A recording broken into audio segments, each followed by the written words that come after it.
নাম হচ্ছে নূপুর। নূপুর। সো নূপুর, right now আপনার এজ কত? 18+। 18+। আপনার জন্মসাল কত? 2001। 2001-এর কত কোন মাসে? 9 জুন। 9 জুন। আপনি 18+। জি। সো নূপুর, আপনি কি এই জীবন গল্প অনুষ্ঠানটা শুনতেন আগে থেকে বা দেখতেন? আমি প্রথম থেকেই শুনতাম, একদম প্রথম থেকে। আমার 9 বছর ধরে আমি এই ধরনের অনুষ্ঠান আমি করছি। মেবি আমি অত বছর ধরে শুনতে পারিনি, বাট আমি বিগত 2 বছর কি আড়াই বছর, মানে আমি তো এর আগে আরেকটা রেডিওতে করতাম, সেখানেও হয়তো বা শুনতেন, রাইট? নাকি শুধু ঢাকা আমি এফএম? মানে ইউটিউবে যেগুলো প্রচার হয়েছে আমি সবগুলো শুনেছি। ও দ্যাটস ফাইন, দ্যাটস ফাইন। তো যাই হোক, অনেক বড় একটা ইন্ট্রো হয়ে গেল, আমরা বরং আর দেরি না করি আপনার গল্পটা শুনি। শুরু করুন আপনি।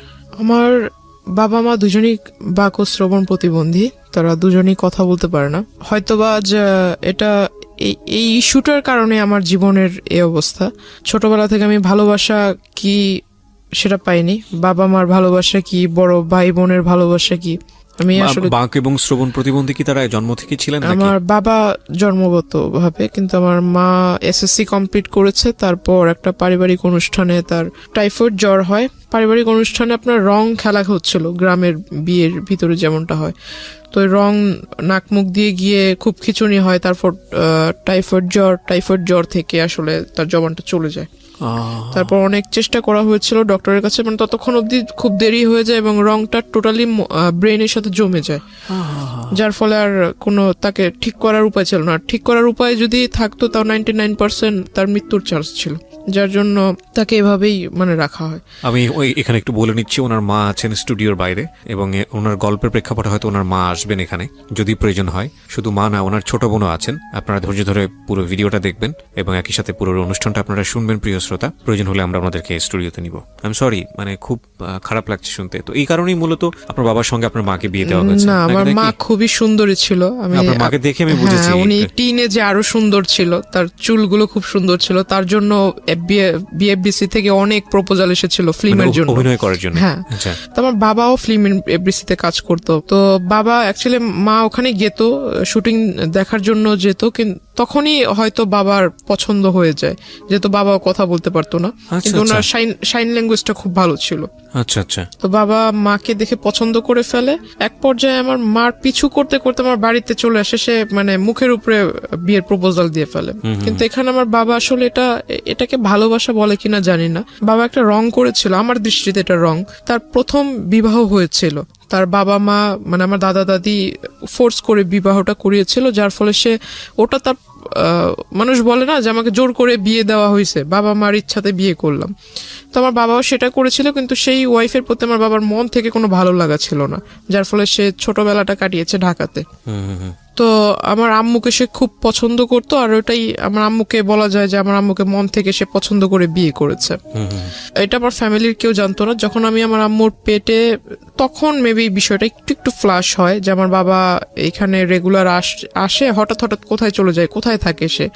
আস্তে আস্তে যখন আমার জন্ম হয়, তখন আমার আম্মুর বিয়েতে যারা সাক্ষী ছিল বা বাবার ফ্রেন্ড ছিল যারা কথা বলতে পারে না, সেখান থেকে একটা জিনিস লিক হয় যে তার দেশের বাড়িতে ওয়াইফ আছে, তাদের ছেলে মেয়েও আছে। তখন আমার বাবা আসলে এটা টোটালি খোলসা করে সবার কাছে বলে যে আমি আসলে ওকে ভালোবাসতাম, ওকে যদি এটা বলতাম তাহলে তো তাকে বিয়ে করতে পারতাম না। তখন বিষয়টা আসলে ওপেন হয়। তখন আমার মা খুব রাগারাগি করে, এটা স্বাভাবিক, প্রত্যেকটা মহিলাই করবে। মা সুইসাইড করার চেষ্টা করে, তখন বাবা অনেক বুঝায়। তারপর দুই ওয়াইফকেই বাবা ডিসিশন নেয় যে একই সাথে রাখবে, একই ফ্ল্যাট ভাড়া করে একই জায়গায় রাখবে দুজনকে। এটা আসলে তো কখনো বাংলাদেশের ওয়েদারে সচরাচর এরকম হয় না যে দুইজন ওয়াইফ একসাথে থাকবে, রাজি হবে। তো আমার মা কিছুটা মেনে নিয়েছিল, কিন্তু ওনার ওই আগের ওয়াইফটা একটু অন্যরকম ছিল। উনি আসলে, আমার মা যেহেতু কথা বলতে পারতো না, কিন্তু উনি কথা বলতে পারতো। তো ওনার চাল চলন একটু অন্যরকম ছিল। বাবা আমাকে খুব আদর করতো, বাবা আমার জন্য যা নিয়ে আসতো এগুলো করতে ওই মহিলা আমার আম্মুর অগোচরে নিয়ে তার বাচ্চাদের দিয়ে দিত। আমার মা জিজ্ঞাসা করতো আমার মেয়ের খাবার ওদের দিচ্ছে, দুজনের জন্য তো সমান সমান আনছে। এক পর্যায়ে আমার মাকে, মানে বাবা ছিল না ওই দিন, মা রান্না করতেছিল, মাকে নাকি পিছন থেকে এসে ওই পা বটি দিয়ে মানে জবাই করার জন্য পিছন থেকে আসে। মা যখন পিছনে ঘুরে তখন দেখতে পায় মা তাকে ধাক্কা দিতে গেছে, তখন ওই সিলিন্ডার দিয়ে মানে আমার মার মাথায় আঘাত করে সে। তখন এই বিষয় নিয়ে অনেক ঝগড়াঝাটি হয়। মা এটা নিয়ে একটা মেবি জিডি টাইপের কিছু একটা করেছিল, বাবার সাথে অনেকটা সম্পর্কটা ডিস্টেন্স হয়ে যায়। তারপর আমার নানু মাকে নানুর বাড়িতে এনে রাখে। তখন থেকে আমার জন্মটা আসলে ঢাকায়, আমি তখন থেকে নানুর বাড়িতে। আচ্ছা, দাদার ভালোবাসা কি, দাদুর ভালোবাসা কি, চাচার ভালোবাসা কি, আমি আসলে এগুলো পাইনি। মানুষ বলে না যে কেউ যদি মানুষ হয় দাদার বাড়িতে থাকলেই ভালোভাবে মানুষ হতে পারে, নানা নানির বাসায় থাকলে ওইভাবে মানুষ হওয়া যায় না। আমার সবচাইতে বড় একটা আফসোস হলো যে আমি আমার মাকে কখনো মা বলে রাখতে পারিনি। কেন? কারণ শুনবে কিভাবে সে? যতটুকু শুনে ততটুকু হলো যে মা অন্য সবার সাথে সাইন ল্যাঙ্গুয়েজে কথা বলে। আমার যখন খাবারের সময় হয় তখন আমাকে মানে জান্নাত তো বলতে পারে না, তবে নূপুর শব্দটা একটু বোঝা যায় সে যখন বলে, তো নূপুর বলে ডাকে, ওটা আমি বুঝি। আর আমি যদি তাকে যাই বলবো না কেন সে সবই বোঝে। আমি আমার মার বাবার সবার কথা মানে একদম ভালোভাবে বুঝি। আমি যখন অন্যদের দিকে দেখি যে তারা বাবা মাকে কোনো কিছু চাওয়ার হলে, বাবা আমার এটা লাগবে, বাবা ওটা লাগবে, মাকে বলবে, কোনো প্রবলেম হলে বাবা মার সাথে শেয়ার করবে, আসলে আমার লাইফে আমি ওগুলোর কখনো সুযোগ হয়নি। Just because of language barrier. তাছাড়া আমার যেহেতু আমি বড় ছিলাম, আমার পর আমার 3টা ভাই মারা যায়। কি বলো ওটাকে, মানে ডেলিভারি টাইমটা হতো, তখনই আমার আম্মুর মানে জ্বর হয়ে যেত, প্রচুর জ্বর হয়ে যেত। জ্বরের ফলে বেবিটা ভিতরে বয়েল হয়ে যেত, মানে একদম মানে যখন ভূমিষ্ঠ হতো তখন ডক্টর আমাকে দেখিয়েছে। আমার মার হাই প্রেশার, তো আম্মুকে কখনো এটা ডক্টর দেখায়নি, 3টা বাচ্চাই দেখায়নি, আমাকে দেখিয়েছে। আমি কোলে নিয়েছি, যখন হাতে টাচ করেছে চামড়াটা উঠালে এভাবে উপরে উঠতো, ভিতরেই সিদ্ধ হয়ে গিয়েছে। তখন আমার খুব ছোটবেলা থেকে আমার বাবার খুব মানে ছেলের প্রতি খুব আকর্ষণ ছিল, যে একটা মেয়ে একটা ছেলে থাকবে। ছোটবেলাটা ওই নানা নানির বাসায় কাটানো, মার ভূমিকা বাবার ভূমিকা নানা নানি পালন করেছে লেখাপড়া থেকে। মানে আমার এলাকার মানুষ এখনো বলে, যখন আমি খুব রাগারাগি করি বা খুব কষ্ট পাই তখন আমাকে এখনো বলে যে এই এলাকাটাতে কোনো ফ্যামিলিতে এমন কোনো বাচ্চা নেই যার কোনো মানে সম্পূর্ণ চাহিদা কোনো ফ্যামিলি সম্পূর্ণভাবে মানে পালন করেছে বা দিতে পেরেছে। কিন্তু আমার একটা ফ্যামিলি ছিল, মানে নানুর যেহেতু টাকা পয়সা যাই ছিল মোটামুটি খুব ভালোই ছিল, সম্পত্তি যা ছিল এগুলো আমাদের জন্য বিক্রি করে, তার নিজের ছেলের জন্য না করে আমাদের জন্য সে বিক্রি করে আমাদেরকে খাওয়াইছে। এখনো অব্দি মানে আমাদের কোনো কাজ করতে হয় না, বসে বসে খাচ্ছি। মার বিয়ের পর আজ আমার 18+ চলতেছে, প্লাস আমার আম্মু বিয়ের সম্পূর্ণ বয়সটাই তার মার বাসায়। তো আসলে এগুলো তো আসলে খরচের বিষয় আছে, তাই না? এগুলো কয়জনে করে? এগুলো যদি আমি অ্যাভয়েড করি তাহলে এটা আমি আসলে মানুষ বলে গণ্য হব না, যদি এগুলোকে ভুলে যাই। আমার জন্মের পর যেটা বললাম যে আমার বাবার ছেলের প্রতি একটা আকর্ষণ ছিল, আমার মাকে খুব ফোর্স করলো, যেহেতু 3টা ছেলে মারা গেছে, বাবা খুব রাগান্বিত ছিল। আমার পরপর যে বাচ্চাটা মারা যায় সেটার ফলে আমার বাবার একটা সন্দেহ ছিল যে আমার নানি এটা মেরে ফেলেছে। কারণ আমার নানি ভাবতো হয়তো যে আমার মেয়ে এখানে, আবার একটা নাতনি এখানে, আবার একটা বাচ্চা হলে এটার খরচ কে বহন করবে। আমার বাবার একটা ভুল ধারণা ছিল এটা, আমার মনে হয়। বাবা এটা মানে পুলিশ কেস পর্যন্ত গড়িয়ে গিয়েছিল যে আমার শাশুড়ি বাচ্চাটাকে মেরে ফেলেছে, এরকম খুব একটা ঝামেলা হয়। তারপর আমার মা বলে যে এরকম কিছুই না, ওটা একটা দুর্ঘটনা ছিল, অ্যাক্সিডেন্ট। তারপর বাবা খুব ফোর্স করে মাকে পরবর্তী বাচ্চা নেওয়ার জন্য। দুর্ভাগ্যক্রমে মানে হয়ে যায় মেয়ে, দ্যাট মিন আমার যে বোনটা বাহিরে আছে, 3টা বাচ্চা মারা যাওয়ার পরে মেয়ে, 3টা বাচ্চা মারা যাওয়ার পর 16 বছর যখন আমার যখন 16 বছর চলে তখন আমার এই বোনটা। ওকে, ওর বয়স কত এখন? ওর এখন 4 চলতেছে। 4 চলছে। যখন আমরা জানতে পারি যে মেয়ে, যে হসপিটালে মেবি চেক আপ করলে বোঝা যায় যে মেয়ে হবে, তো এই বিষয়টা আমার মা কেন যেন আমার বাবার কাছে বলেনি। মা হয়তো ভেবেছে এটা বলার পর আমার বাবা নারাজ হবে বা ঝগড়াঝাটি করবে। তো আমি আসলে ওই বিষয়টা বুঝিনি, তখন আমি খুব ছোট। বাচ্চা হলো, আমি খুব খুশি যে আমার 3 ভাই আমি নিজের হাতে দেখেছি তাদের লাশটা। তো আমার একটা বোন হবে, আমি খুব খুশি যে ভাই না হলো বোন তো পাবো। বোনটা যেদিন হলো সেদিন হসপিটালে আমি দেখতে গিয়েছি, বাবা বাহিরে ছিল। বাবাকে শুধু পিকচার পাঠিয়েছিলাম, বাবা বারবার জিজ্ঞাসা করেছিল ছেলে হয়েছে না মেয়ে হয়েছে, বারবার এক কথাই জিজ্ঞাসা করতেছিল। বাচ্চাটা এত সুন্দর সেটা আমাকে কিছু বলতেছে না, শুধু বলতেছে যে ছেলে না মেয়ে। তা আমি কিছু বলিনি, আমি বললাম বাবা আমি এগুলো দেখিনি, বাবু হয়েছে খুব সুন্দর, মার কাছে রেখেছে, আমি শুধু এতটুকুই দেখছি। তখন আমার মা আমাকে বুঝালো যে তোমার 3 ভাই মারা যাওয়ার পর তোমার বাবা আমার সাথে অনেক খারাপ ব্যবহার করেছে, এখন তো মেয়ে হয়েছে, দেখবা ওর কপালটা পুড়লো। ও যখন মানে যে 1 মাস 2 মাস হয়ে যায় তখন ওর চুল ফেলবে, বাচ্চাদের ফার্স্ট চুলটা ফেলবে, তখন বাচ্চাদের জন্য যে প্যাকেট করা থাকে না যে নানান রকম কসমেটিক্স, তো এগুলো মেবি এক্সপায়ারি ডেট মানে ওভার, তো ওই বাবাও খেয়াল করেনি হয়তো যখন কিনে আনছে। ওকে যখন গোসল করানো হয় তখন ওর মাথাটা একদম মেডিসিনের অ্যাফেকশনে ফুলে মাথাটা এত বড় হয়ে গেছিল, মানে একদম লাল লাল হয়ে গেছে, পুরো মাথার ভিতরে কেমন যেন হয়ে গেছিল।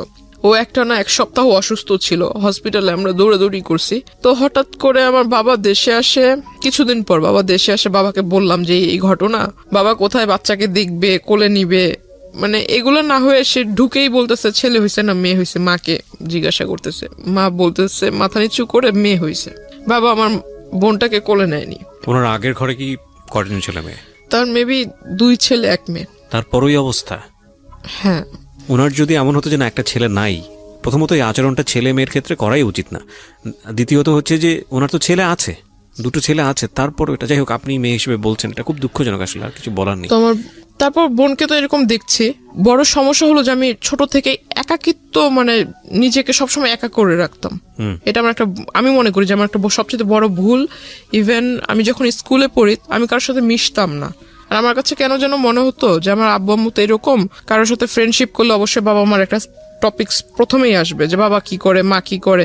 এগুলো শুনলে মানুষ আসলে কোন নজরে আমাকে দেখবে যে ওর বাবা মা কথা বলতে পারে না। আমাদের বর্তমান সমাজের মানুষ যেটাকে বলে বোবা, আর এই জিনিসটা আমার শুনতে খুব খুব খারাপ লাগে, যার জন্য আমি কখনো কারোর সাথে মানে ওইভাবে যদি পরিচয় হয়েও যায়, বাবা মার টপিকস আসলে আমি তার সাথে কথা বলা ক্লোজ করে দিই। তারপর মানে সবার সাথে কথা বলতাম না, একা একা থাকতাম। তো সবাই মনে করতো আমি অনেকটা হিংসুটে বা আমি একটু অন্যরকম, সবার সাথে মিশতে পারি না, আমার ভিতরে জেলাসি কাজ করে। তো আমি আসলে কারো কে আমাকে নিয়ে কি ভাবলো এগুলো আমি কানে দিতাম না। আমার ছোটবেলা থেকেই নামাজের প্রতি একটা আকর্ষণ ছিল, আল্লাহ তাআলার সমস্ত আদেশ নিষেধ এগুলা মেনে চলি ছোট থেকেই। আর আমার ছোটবেলা থেকেই কেন জানি ওই যে অ্যারাবিক কালচার যেটা আমার কাছে খুব ভালো লাগে।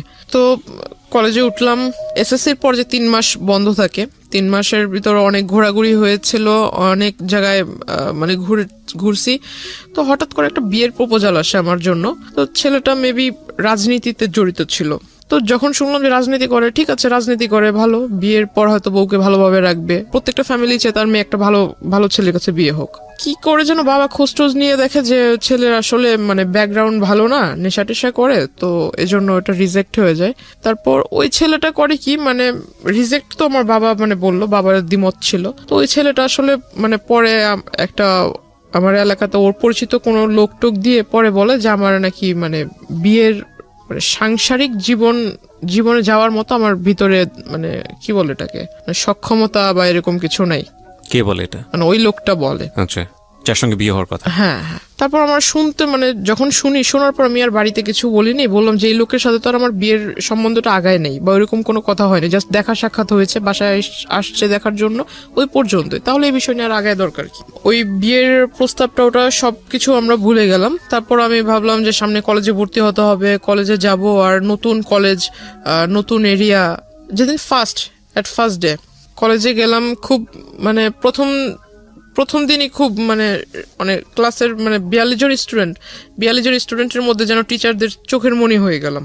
কলেজে স্টার্ট হওয়ার 2.5 থেকে 3 মাসের ভিতরে আমার ফোনের ভিতরে একটা ফোনের মেসেঞ্জারের ভিতরে একটা নক আসে, রিকোয়েস্ট আসে যে ওই কেউ কাউকে মানে অ্যাট ফার্স্ট আপনার ফ্রেন্ড রিকোয়েস্ট পাঠায় নেই, কিন্তু মেসেঞ্জারে যে রিকোয়েস্টটা করে, মেসেজের রিকোয়েস্ট সেটা করে। তো আমি আসলে দেখতে পাই মানে আমার একটা রাজনৈতিক যে প্রেক্ষাপটটা, আমার ছোটবেলা থেকে কেন যেন মনে হতো যে আমি বড় হয়ে লেখাপড়া করে ইচ্ছা ছিল যে আমি এগুলো করব।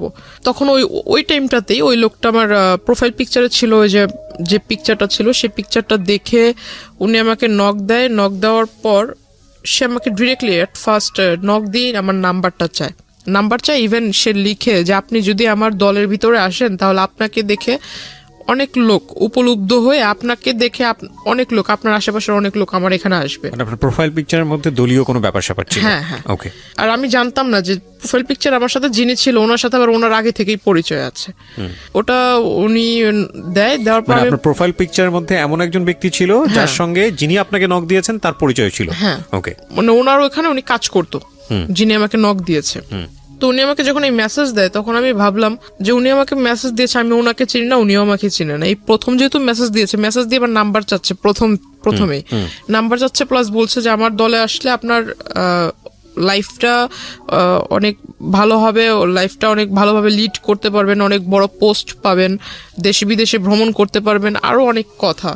তো আমি আসলে এই কথা শুনে আমার কাছে মনে অনেকটা মানে টাউট টাইপের মনে হয় যে লোক বাট পারে, মানে আমি তো এখনো পূর্ণ এজে পৌঁছায় নেই, তো আমি কিভাবে রাজনীতি করব?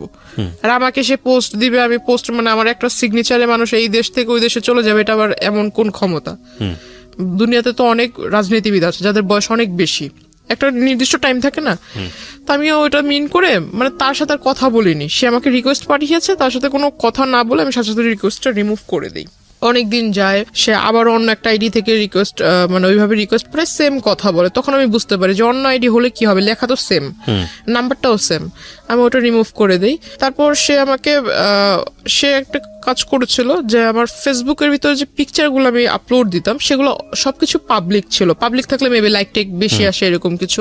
আমি আসলে বুঝতাম না যে পাবলিক থাকলে পাবলিক অনলি মি থাকলে পিকচার মেবি দেখতে পারবে না, অনলি মি থাকলে শুধু আপনি দেখতে পারবেন, ফ্রেন্ডস থাকলে আপনার লিস্টে যারা আছে তারা দেখতে পারবে, ফ্রেন্ডস অফ ফ্রেন্ড থাকলে তাদের ফ্রেন্ডরা দেখতে পারবে। প্রোফাইল গার্ডের যে সিস্টেমটা এটা তো মেবি ইনস্ট্যান্ট হয়েছে।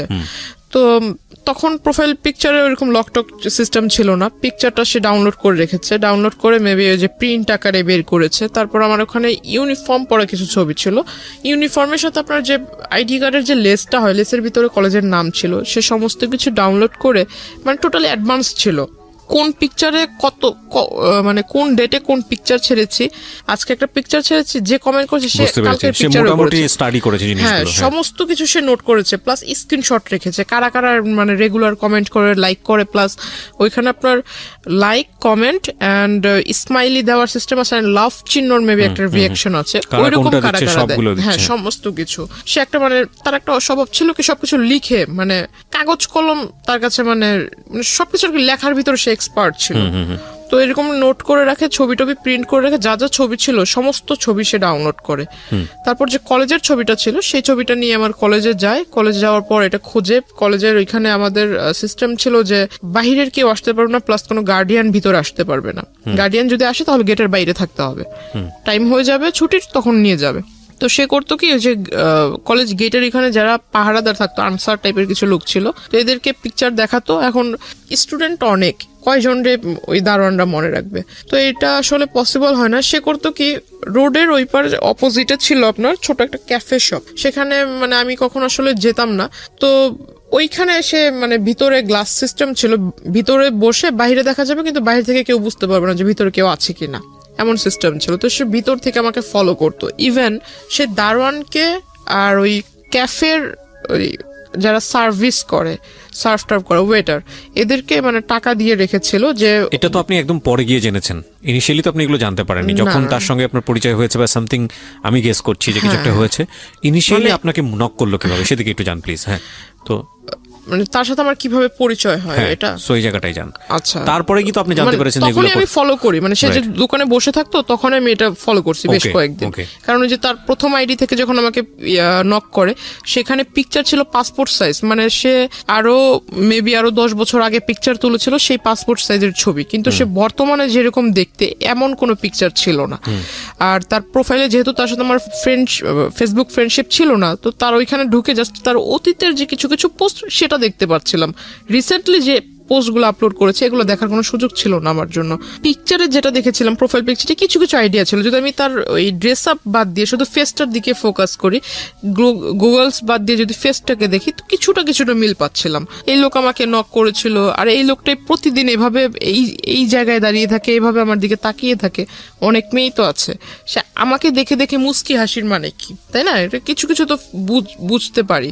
তাকে ওটা দেখলাম, অনেকদিন লক্ষ্য করলাম, হঠাৎ একদিন সে আমাকে ডাকে, আমাকে আমার নাম ধরেই ডাকে, প্রোফাইলে যে নাম ছিল সে নাম ধরে ডাকে, তখন আমি মানে একদম শিওর যে এই লোককে তো এতদিন আমি সন্দেহ করছিলাম, আসলে সে আমার জন্য এখানে আসছে, এটা তখন বুঝতে পারলাম। তারপর ওই দিন আর তাকে রেসপন্স দেইনি। কিন্তু ইন দ্য মিন টাইম নিশ্চয়ই আপনার ওই লোকটার সঙ্গে কোনো কথোপকথন হয়েছে না, যে কারণে সেখানে আসছে, নাকি শুধুমাত্র হাই হ্যালো? সে ওই ছবি দেখে হাই হ্যালো ছবি দেখি সে আপনাকে ফলো করছে? মানে সে তো আমাকে নক করেছে ফেসবুকে অনেকবার, কিন্তু আমি তাকে রেসপন্স দেইনি। আচ্ছা, সে ওই পিকচার দেখেই মানে কনফার্ম হওয়ার জন্য এখানে আসছে। ওকে। প্লাস সে করেছে কি, যে কয়দিন আমার সাথে মানে প্রথম দিকে আমার সাথে যখন কথা বলার চান্সটা হয়নি, সে করেছে কি আমার সাথে যাদের পিকচার ছিল আপলোড করেছিলাম, যারা সেকেন্ড ইয়ারের স্টুডেন্ট ছিল, এদের সাথে একটা ভালো কম্বিনেশন করে ফেলেছে। কিভাবে কম্বিনেশন করেছে, সে পরিচয় দিয়েছে সে আমার দাদু, আপন দাদু। আমার বাবা মা দেশের বাহিরে থাকে। আর আমি যেটা করেছিলাম, আপনাকে প্রথমে বলেছিলাম যে আমার অ্যারাবিক কালচারের প্রতি একটা মানে কি বলে এটা, ঝোঁক ছিল, ভালোবাসা ছিল, মানে ওটা আমি মেনটেন করতাম আর কি।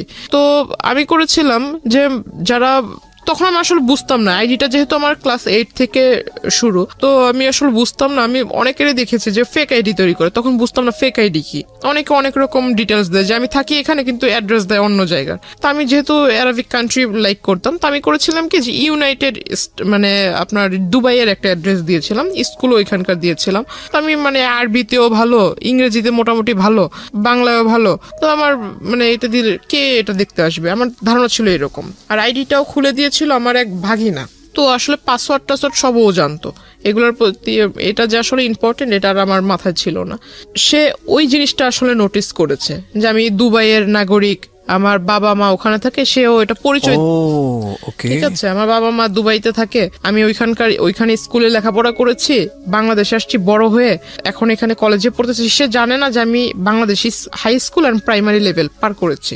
সে মনে করছে আমি দুবাইতে লেখাপড়া করেছি, দুবাইয়ের নাগরিক, সিটিজেনশিপ আছে, তার ফিলিংস ছিল এরকমটা। তো সে করে কি, সেকেন্ড ইয়ারের যে মেয়েরা ছিল তাদের সবার কাছ থেকেই মানে সে ডিটেলস নেয় যে আমি আসলে কোন টাইমে কলেজে আসি, আমার সাথে আসলে কারো অ্যাফেয়ার আছে কিনা, আমি যখন কলেজে আসি কোনো ছেলে টেলে আমাকে আগায় দিতে আসে কিনা, এভরিথিং ডিটেল সে নেয়। প্লাস আমার কোনো গার্ডিয়ান কোনোদিন কলেজে এসেছে কিনা। তখন 2-1 মেয়ে বলে যে হ্যাঁ ওর সাথে তো একজন মহিলা এসেছিল, দ্যাট মিন আমার মার কথা, একজন মহিলা এসেছিল, সাথে বেবি ছিল। তো ওই লোক বলছে যে ওর মানে কোন মহিলা এসেছিল আইডিয়া আছে কিনা। তো আপনার সঙ্গে এগুলো আপনি জেনেছেন কিভাবে? মানে ওই মেয়েদের কাছ থেকে। আচ্ছা, ওই মেয়েরা এসে আপনাকে নক করেছে? মানে ওরা মেয়েদের সাথে, আমার সাথে তো তার কথা হচ্ছে না, কিন্তু ওই মেয়েদের সাথে সে ভালো একটা কন্ট্রিবিউশন করে ফেলছে। সো পরবর্তীতে মেয়েরা এসে আপনাকে এটা বলেছে? আমাকে বলেছে, মানে যেমন গতকালকে ঘটনা ঘটেছে, আজকে এসে বলছে যে এরকম একজন তোমাকে খোঁজ করছিল। ওকে, আমাকে বলছে, পরে আমি জানতে পারলাম। তো ওরা বলছে যে ওর মা, তো উনি বলছে যে ওর মা কিভাবে হবে, ওর মা বাবা তো দুজনেই দুবাইতে থাকে, আমি ওর দাদু, আপন দাদু, আমি শুধু বাংলাদেশে। ওর সমস্ত দেখাশোনা সমস্ত কিছু আমি করি, ওর লেখাপড়ার খরচ বাবদ সবকিছু আমি বহন করি, বাবা মা বাহিরে থাকে। তখন আমাকে বললো যে তুমি ওই দিন যে মহিলা আসছে, তো আসলেই কি উনি তোমার আম্মু? তো আমি বললাম হ্যাঁ, এতে সন্দেহ আছে নাকি। পরের দিন আমি আমার মাকে বোনকে, নানুকে বললাম যে তোমরা একটু কলেজে আইসো, আমার টিফিন পিরিয়ডের পরে কলেজে এসো। তারা গিয়েছে, তখন আমি সবাইকে দেখালাম যে এই যে আমার আম্মু, এটা হলো আমার নানু। তো সবাই বলতেছে তুমি এত স্মার্টলি চলাফেরা করো, তোমার নানু এরকম কেন? এখন কাউকে আর বুঝাইতে পারি না যে আমার নানু তো হলো গ্রামের মহিলা, কারণ সে যেভাবে চলা পছন্দ করে সে ওভাবেই চলবে। তো সবার ভিতরে একটা ডাউট ছিল যে আমি হয়তো মানে একদম লোয়ার ক্লাস, মিডল ক্লাস যেমনটা থাকে, মিডল তো একটু উচ্চবিত্ত, মেবি মধ্যবিত্ত, লোয়ার ক্লাসে যেমন থাকে, যে ওইখান থেকে উঠে এসে হয়তো একটু পাট নিচ্ছে, এমন একটা ধারণা ছিল। কারণ ওই যে আমার দাদু সেজেছে, সে অনেক কিছু মিসআন্ডারস্ট্যান্ডিং তাদের ভিতরে তৈরি করে দিচ্ছে। এখন সবাই আমাকে একটু অন্য নজরে দেখছিল যে আমি আসলে মিথ্যা বলছি, এটা সেটা। সবাই একে অপরের সাথে মানে একটু উকি ঝুঁকি করে কথা বলছিল। আমাকে যখনই কেউ দেখে তখনই আমার সামনে একজন আরেকজনের কানে কানে কথা বলে, তখন আমার কাছে একটু সন্দেহ হলো। এই গতকালকে ওই লোকের কথা শুনলাম, ওই লোককে সন্দেহ করতেছিলাম, সন্দেহটা বাস্তবায়ন হলো। আবার এখন এরা আমাকে, এতদিন এরা আমার সাথে কথা বলার জন্য সামনে আসতো, গায়ে পড়ে কথা বলবে, আমি কথা বলতাম না। এখন মানে এরাই আমাকে দেখে মানে একজন আরেকজনের কানে কানে কথা বলছে, নিশ্চয়ই মেবি বাজে কিছু। তখন জানতে পারলাম, জিজ্ঞাসা করলাম সেকেন্ড ইয়ারের একজনকে, যা জিজ্ঞাসা করলাম যে কি হয়েছে, তোমরা তো আমার মানে তোমরা পারো না আমাকে তোমাদের ক্লাসে টাইনা নিয়ে যায় মানে একসাথে বসায় রাখ, তো তোমরা এখন আমার কাছ থেকে দূরে দূরে সরছো, আমার সাথে কথা বলছো না, কারণ কি? তখন আমাকে তাদের ফোন বের করে দেখালো, এই যে দেখো। দেখে আসলে খুব রাগ হয়েছিল, দেখলাম যে একটা ফেক আইডি তৈরি হয়েছে খুব রিসেন্টলি, মানে এক মাস এরকম হবে। সেখানে লেখা তার নাম অর্ধেক, আমার নাম অর্ধেক। প্রথমে তার নামের অর্ধেকটুকু পরে আমার নামের অর্ধেকটুকু মিলিয়ে একটা আইডি তৈরি করেছে। এখন একটা পিকচার যে কিছু কিছু সহজ যেগুলো বোঝার উপায়, যে আপনার সফটওয়্যার আছে যে কলেজ মেকার বলে, কোলাজ মেকার, যাই হোক, ওই পিকচার মানে এই পাশে একটা ছবি বসানো, এই পাশে একটা ছবি, দেখাই যাচ্ছে, বুঝতেই পারতেছি যে এখানে একটা বসেছে, এই জায়গায় একটা এডিট করা হয়েছে। তো আসলে এটা ওরা সেকেন্ডারি স্টুডেন্ট, ওদের মাথায় কেন ঢুকে নেই আমি জানি না। তখন আমি বললাম, এটা তো তোমরা নিজেরাই দেখছো যে পিকচারটা এরকম করে বসানো হয়েছে, তো এটা আসলে যেভাবে বলছো এরকম তো ঠিক না।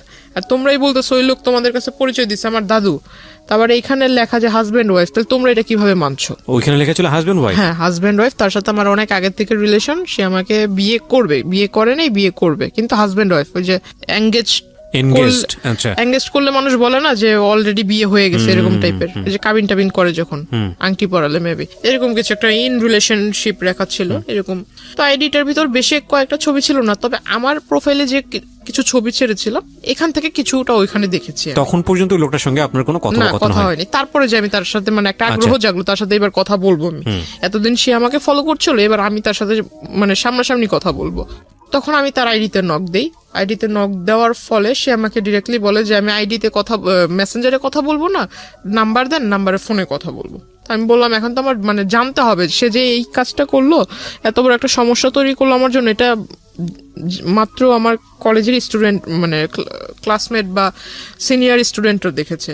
এটা যখন আমার বাড়ি পর্যন্ত যাবে, আল্লাহ না করুক যদি এটা জেনে যায়, তখন আমার কি হবে? কলেজ তো এখানে শেষ, আমার বাবা মা এই অবস্থা। তখন আমি তার সাথে মানে যোগাযোগ করার চেষ্টা করি নিজ থেকে। তখন তাকে নাম্বার দিই, নাম্বার দেওয়ার পর সে কথা বলে।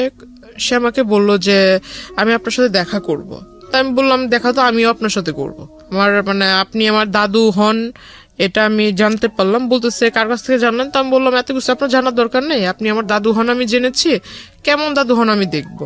আর আপনি বলেছেন যে আপনি আমার দাদু হন, আবার আপনি আমার হাজবেন্ড হন, কোন দিক থেকে আপনার সাথে আমার সম্পর্ক হয়েছে? আমি এটা একটু কথা বলবো আপনার সাথে, যদি পারেন তাহলে আসবেন। অন্যান্য দিন দেখেছি কলেজের বাইরে ওয়েট করেন, যেখানে ওয়েট করেন ঠিক সেখানেই থাকবেন, আমি আপনার সাথে মিট করব। সে আসে, সে ভিতর আপনার যে ছোট ছোট রেস্টুরেন্ট টাইপের কিছু একটা আছে, ওখানে বসে মানে ফোনের উপর একদম খুব বেশি বেশি ফাপড় মারছিল ফোন করে, এই এত লক্ষ টাকার ফার্নিচার সেট করো, ওটা করো, এটা করো, গাড়ি পাঠায় দাও, এটা সেটা। শেষমেশ অনেকক্ষণ ফোনে কথা বলার পরে দেখলাম যে হঠাৎ একটা কল আসলো। তখন বুঝলাম যে তখন সে শুধুই মানে ফাপড় মারতেছিল, কাউকে কল টল কিছুই দেয় নাই, কানে ফোন নিয়ে শুধু বলতেছিল। হঠাৎ একটা কল আসছে, তখন কল রিসিভ করে কথা বললো। আমার খুব হাসি পাচ্ছিল তখন। তো আমি আর তখন কিছু বলিনি তাকে ডিরেক্টলি জিজ্ঞাসা করলাম। তার কথা বলা শেষ হলো, তাকে জিজ্ঞাসা করলাম যে আপনি কি ফেসবুক ইউজ করেন আদৌ? বলতেছে হ্যাঁ, করবো না কেন, আমার আইডি এই যে এটা। তো আমি বললাম আপনি কি সাথে মানে যেটা দিয়ে ফেসবুক ইউজ করেন সেই ডিভাইসটা কি নিয়ে এসেছেন? তো এত বড় একটা ট্যাব বের করছে। তা আমি বললাম যে ট্যাব কেন? ট্যাব তো বাচ্চারা ইউজ করে, ট্যাব আপনি ইউজ করেন কেন? কি আমি চোখে সমস্যা, চোখে দেখি না, বুঝি না, ট্যাব মানে ইউজ করি আমি, ফোন বুঝি না। আমি বললাম ভালো। বলতেছে যে আমার বাসায় আইফোন, আইপ্যাড পড়ে আছে, ম্যাকবুক পড়ে আছে, আমি ওগুলো বুঝি না, কিন্তু এই ট্যাব বুঝি। আমি বললাম ভালো, একটু বের করেন আপনার প্রোফাইলটা আমি দেখবো। তার কাছ থেকে ফোন নিয়ে সে মনে করছে আমি শুধু তারটা চেক করবো, তার মানে যে মিছিল টিসিল করছে এগুলোর ছবি টবি দিয়ে ভরা, সে ভাবছে যে আমি ওগুলো দেখবো। দেখার পর দেখলাম বাপরে বাপ, সে তো আমার এই কাহিনী বাদ দেই, এর আগে অনেক মেয়ের ছবি টবি দিয়ে এগুলা করেছে। তাই আমি আর ওগুলো দেখিনি, জাস্ট আমার ছবি দিয়ে যেটা করেছে সে ওটার ভিতরে ঢুকার পর ওটা দেখলাম। দেখার পর সাথে সাথে আমি ওইটার ভিতরে আপনার লগ আউটে ঢুকে, ওখানে লগ আউট করার আগে করেছি যে আইডি ডিঅ্যাক্টিভ করে দেয় না, সে তো বুঝবে না, কারণ সে বোঝে কিনা সেটার আমি জানতাম না যে আদৌ সেইগুলো এই সম্বন্ধে আইডিয়া আছে কিনা। লগ আউট করার আগে ডিঅ্যাক্টিভ করেছিলাম মেবি, তারপর আমি ওইটা ওখান থেকে কেটে দিই। এখানে একটু বলে রাখি, ডিঅ্যাক্টিভ করলেও এটা কাজ, আপনি যখন পরবর্তীতে আবার ঢুকবে তখন ওটা অটোমেটিক্যালি অ্যাক্টিভ হয়ে যাবে। আইডি ডিঅ্যাক্টিভ হলে যে সেটা পার্মানেন্টলি ডিলিট হয় বিষয়টা এরকম না, পার্মানেন্টলি ডিলিট আলাদা একটা অপশন আছে। হ্যাঁ, সো আইডি ডিঅ্যাক্টিভ করা মানে হচ্ছে আইডিটাই অ্যাক্টিভ না। ওই দিন যে করে দিয়েছে তারপর আর ওই আইডি সে চালায় নাই। আচ্ছা fine, it's very interesting. But ID deactive করলে আইডিটা ডিঅ্যাক্টিভ হয় না, ওইটা আলটিমেটলি একটা রিজিউম হয়ে থাকে। আপনি যখনই আবার আইডিতে ঢুকবেন সঙ্গে সঙ্গে ওটা অ্যাক্টিভ হয়ে যায়। হ্যাঁ বলেন। তো আমি ওটা করে দিলাম। দেওয়ার পর মানে তখন একটু চিন্তা করলাম যে এই লোকের সাথে মানে কোনো মতো কথা বলে আমার যা কাজ করার ছিল করছি। আর ওখানে দেখলাম যে মেসেঞ্জারে ঢুকে দেখলাম ওই আইডিটাতে যে আমার আইডিতে যারা রেগুলার লাইক কমেন্টস দিত এদের আইডি প্রোফাইলে ঢুকে এদের মেসেঞ্জারে মানে কারোর সাথে ফ্রেন্ডশিপ করেনি, বাট মেসেঞ্জারে ঢুকে ঢুকে খুব বাজে বাজে কথা বলছিল, তুই করে অনেক বাজে বাজে কথা বলছিল যে আমার ওয়াইফ, ও আমার হাজবেন্ড, তুই আমার সাথে ওই আমার আইডিতে কেন এইগুলা করিস, ওটা মানে খুব বাজে বাজে লেখা ছিল। তার ওখান থেকে বের হওয়াটাই আমার জন্য ইম্পর্টেন্ট ছিল, তো আমি তার সাথে ওটা তো করে দিছি, কাজ শেষ। তার ট্যাব তার হাতে দিয়ে দিলাম। তারপর সে আমাকে বলতেছে যে আপনার বাবা মা কেমন আছে, আপনার বোন দেখলাম খুব সুন্দর। তারপর বললো যে বিয়ে শাদীর মানে কাউকে পছন্দ টছন্দ করেন কিনা এটা সেটা। তো আমি বললাম আপনি আমার কলেজের যা পরিচয় দিয়েছেন, আপনি আমার দাদু। তো আমাকে এখানে আপনি আপনি বলার দরকার নেই, তো তুমি করে বলেন, দাদু তো আপনি আমাকে নাতনি বলে ডাকেন, আমি আপনাকে দাদু বলে ডাকবো। তো ওইখান থেকে সে খুব মানে বিষয়টাকে খুব ফানি নিয়েছিল, কিন্তু আমার ভিতর তো খুব রাগ হচ্ছে। সে খুব হাসতেছে মানে জোরে জোরে। সে কফি অর্ডার করলো, কফি অর্ডার করার পর সে কফির বিল আসছে 100 টাকা। সে 100 টাকা দিতে পারে না, 20 টাকার জন্য মানে ঝগড়া লেগে গেছে কফি শপের লোকদের সাথে। সে ওখান থেকে মানে আমার ওখান থেকে আমি টাকা দিয়ে দিলাম, চলে আসলাম তাকে নিয়ে। তারপর আমি বাসায় আসবো, রিক্সা নিব, তখন আমাকে মানে সে 100 টাকা হাতে ধরায় দিবে যে এটা আপনি নিয়ে যান, হাত খরচ। তাই আমি বললাম যে আপনি 20 টাকা ওখানে দিতে পারলেন না, আপনি আমাকে 100 টাকা দিচ্ছেন হাত খরচ। তো বলতেছে না, এটা কফির দাম আর কয় টাকা। কাজ ছিল যেটা আসলে সে কাজটা যে করেছে তার এখান থেকে করেছে কিনা আমার এটা দেখার প্রয়োজন ছিল। প্লাস যদি আমার মাথায় টেন্ডেন্সি ছিল যদি এটা সে তার ডিভাইস থেকে করে থাকে, সেই ডিভাইস যদি তার সাথে থাকে আমি সেটা ওখান থেকে ডিলিট করে দিব, গেল এই প্রবলেম। সে যদি মানে নেটওয়ার্কিং সাইটে যদি ভালো জ্ঞাত থাকে তাহলে ভালো, আর যদি জ্ঞাত না থাকে তাহলে এটা আমার জন্য প্লাস পয়েন্ট। ওইখান থেকে যদি আমি ডিলিট করে দিই তাহলে সেটা আর সে করতে পারবে না। রাইট, আমরা এখানে দুটো জিনিস যুক্ত করতে চাই গল্পটার শক্ত অবস্থান করার জন্য, কারণ ইতিমধ্যে অনেকের মনেই অনেক ধরনের প্রশ্ন চলে এসছে। এই লোকটার সঙ্গে এই যিনি আজকে আমাদের এখানে আছেন গেস্ট, জান্নাতের মূল যে জায়গাটা থেকে সম্পর্ক, ঠিক সম্পর্ক না মানে এই ধরনের যে আদান প্রদান হচ্ছে বা এক ধরনের যোগাযোগ তৈরি হয়েছে, সেটার মূল কারণটা হচ্ছে জান্নাতের একটা পলিটিক্যাল ব্যাকগ্রাউন্ড আছে যেটা আমরা এখানে রিভিল করিনি, এবং সে চাইতো পলিটিক্স করতে, যে কারণে তার প্রোফাইল পিকচারে সে যাদের সাথে মুভ করেছে সেই সব মানুষদের ছবি ছিল। এবং যেই ভদ্রলোকটি তাকে নক দিয়েছে তিনিও পলিটিক্সের সঙ্গে জড়িত ছিলেন, এবং তিনি ওই তার এরিনার হওয়ার কারণে ওর প্রোফাইলে নক দিয়েছে। নক দেওয়ার পরে ওদের মধ্যে কোনো এক রকমের কথোপকথন হয়েছে। সামহাও ওই পিপলটা মানে যে ভদ্রলোককে আমরা এখানে কথা বলছি তিনি জান্নাতকে ট্র্যাক করা শুরু করেছেন, এবং ট্র্যাক করে যখন কনভিন্স করতে পারছে না তখন তার নামে উল্টাপাল্টা ছড়াচ্ছে অ্যাকর্ডিং টু জান্নাত। এবং জান্নাত এইটাকে মিটিগেট করার জন্য, এটাকে সলভ করবার জন্য এই লোকটার সঙ্গে দেখা করেছে। ওকে, আমি সবসময় বলি যে স্টোরি লাইনটা হচ্ছে এটা, বিলিভ করা না বিলিভ করা এটা আপনার ব্যাপার, কিন্তু যেই জায়গাটা নিয়ে বিতর্ক থাকবে না পুরো গল্পটা বলার পরে, সেই জায়গাটা কি সেটা আমি স্টোরি বলার পরে আপনাদেরকে ক্লিয়ার করব। জি, ওইখান থেকে আমি বাসায় চলে আসি, তার টাকাটা তাকে ফিরিয়ে দিয়ে বাসায় চলে আসি। তারপরের দিন সে আবারও সেম টাইমে, আমার যে ছুটির টাইমটা ছিল, ছুটির টাইমে সে কলেজের ওখানে আসে। তারপর তাকে আমি আসলে বললাম যে আসলে আপনি দাদুর পরিচয় দিয়েছেন, এটা আসলে খারাপ কিছু না। দাদু সেকেন্ডে তো আপনি মিট করেছেন তার সঙ্গে, মানে সে কলেজের ওখানে আসছে পরের দিন। তারপর আপনি দেখা করেছেন পরের দিন আসছে। আমি কলেজ থেকে যখন বের হই আমার সামনাসামনি হয়েছে। আমার বাসে উঠলাম, বাস ছিল, বাসে উঠলাম। ওঠার পর সে আমাকে ডাক দিয়েছে। প্রথমে আমি আসলে এটা যেহেতু আমার কাজ যতটুকু ছিল আগের দিন তো আমি করেই দিছি, তারপর তার সাথে কিসের কথা বলা। তো আমি বাসে উঠে গেছি, সেও পিছন পরের বাসে উঠছে। ওই বাসে আর জায়গা ছিল না, পরের বাসে উঠছে। কিন্তু আপনার যে সে এত বড় একটা ক্ষতি করলো বা এরকম একটা কাজ করলো, আপনি তাকে কিছুই বললেন না? না, আমার থটটা ছিল যে আমি বাড়িতে কোনোভাবে না জানুক, কারণ বাড়িতে যদি একবার জানাজানি হয়, প্রিন্সিপাল আমার কলেজের টিচারের মাধ্যমে আমার ফ্যামিলির লোক জানবে, যে আমাকে ভর্তি করতে সহায়তা করছে তার কানে যদি বিষয়টা চলে যায় তাহলে আমার লেখাপড়া ওখানেই বন্ধ হয়ে যাবে। তো আপনি তাকে এটা বললেন না যে আপনি নেক্সট টাইম এই কাজটা করবেন না বা এরকম? বিষয়টা যদি আমার বাড়িতে জানে তাহলে তার আমার কলেজেই বন্ধ না। কিন্তু যেই লোকটা আপনার এই কাজটা করলো তাকে কি কিছু বলেছিলেন যে আপনি এই কাজটা কেন? তাকে যে এখন বলবো। আচ্ছা, ওকে। তারপর আমি বাসে উঠলাম, সে ওই বাসে জায়গা পায়নি, পরের বাসে উঠেছে। তো এখানে নামলাম, সেও মানে একদম তাড়াহুড়া করে নেমে আমার মানে সামনে আসছে, বলতেছে যে একটু কথা বলে যান। আমি বললাম দেখেন, আপনি আমার দাদু হিসেবে পরিচয় দিয়েছেন, ভালো কথা। আপনি যে কাজটা করেছেন, মানে সে মনে করছে আমি বিষয়টা আসলে এখনো জানি না, সে যে কাজটা করেছে আমি বিষয়টা জানিই না এটা ভেবেছে। তো আমি তাকে বললাম যে কাজটা করেছেন, কাজটা করা ঠিক হয়নি। যদি আপনার সন্তানের জায়গায় আমি নিজেকে রেখে বলি তাহলে আপনি নিজের সন্তানের মতো কারোর সাথে এরকম কিছু করতে পারতেন, বা আপনার সন্তানের সাথে যদি এরকম কেউ করতো আপনি কোন দৃষ্টিতে দেখতেন? আপনি কি করতেন? আপনি যখন এই কাজটা করেছেন আপনার মাথার ভিতরে কি বিবেকের লোপ পেয়েছিল?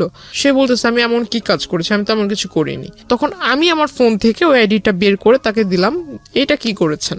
সে বলতেছে আমি করিনি। তখন তো আইডি ডিঅ্যাক্টিভ, আপনি কিভাবে বের করলেন? না তার আইডির যে স্ক্রিনশট, ও আচ্ছা, স্ক্রিনশটটা দেখালেন। স্ক্রিনশট ছিল সেটা আমি দিলাম, কারণ আমার ওইখানে তো আমারটার সাথে আমি তো আর এই বিষয়ে আগে জানতাম না, এটা তো আমি জেনেছি আমার ওই যে সেকেন্ড ইয়ার স্টুডেন্টের কাছ থেকে। তো আমি এটা দেখালাম, দেখানোর পর বলতেছে না আমি এটা করিনি, এটা হয়তো অন্য কেউ করছে। তো আমি বললাম আপনার আর আমার সম্পর্ক কি, এটা আমি নিজেই জানি না। আপনার আর আমার এমন কোন রিলেশনশিপ বা আপনার সাথে আমার কবে পরিচয় হয়েছে? ফাইন, এখন আমি পরিষ্কার হচ্ছি। মানে আলটিমেটলি আপনি যে ওনার কাছ থেকে আপনার এই ফলস আইডিটা ডিলিট করবেন এটা উনি জানতো না আগে থেকে, আপনিও জানাতে চাননি, কারণ আপনি টেকনিক্যালি উনি হয়তো ভাবছে যে আমি এই সম্পর্কে জানি না। রাইট, সো আপনি খুব টেকনিক্যালি জিনিসটা ডিলিট করে দিতে চেয়েছেন। Okay fine. আমি তাকে যখন দেখাই স্ক্রিনশটটা, সে বলতেছে যে না আমি এটা করিনি। তো আমি বললাম যে দেখেন, মানুষ মানেই মরণশীল, মরতে হবে।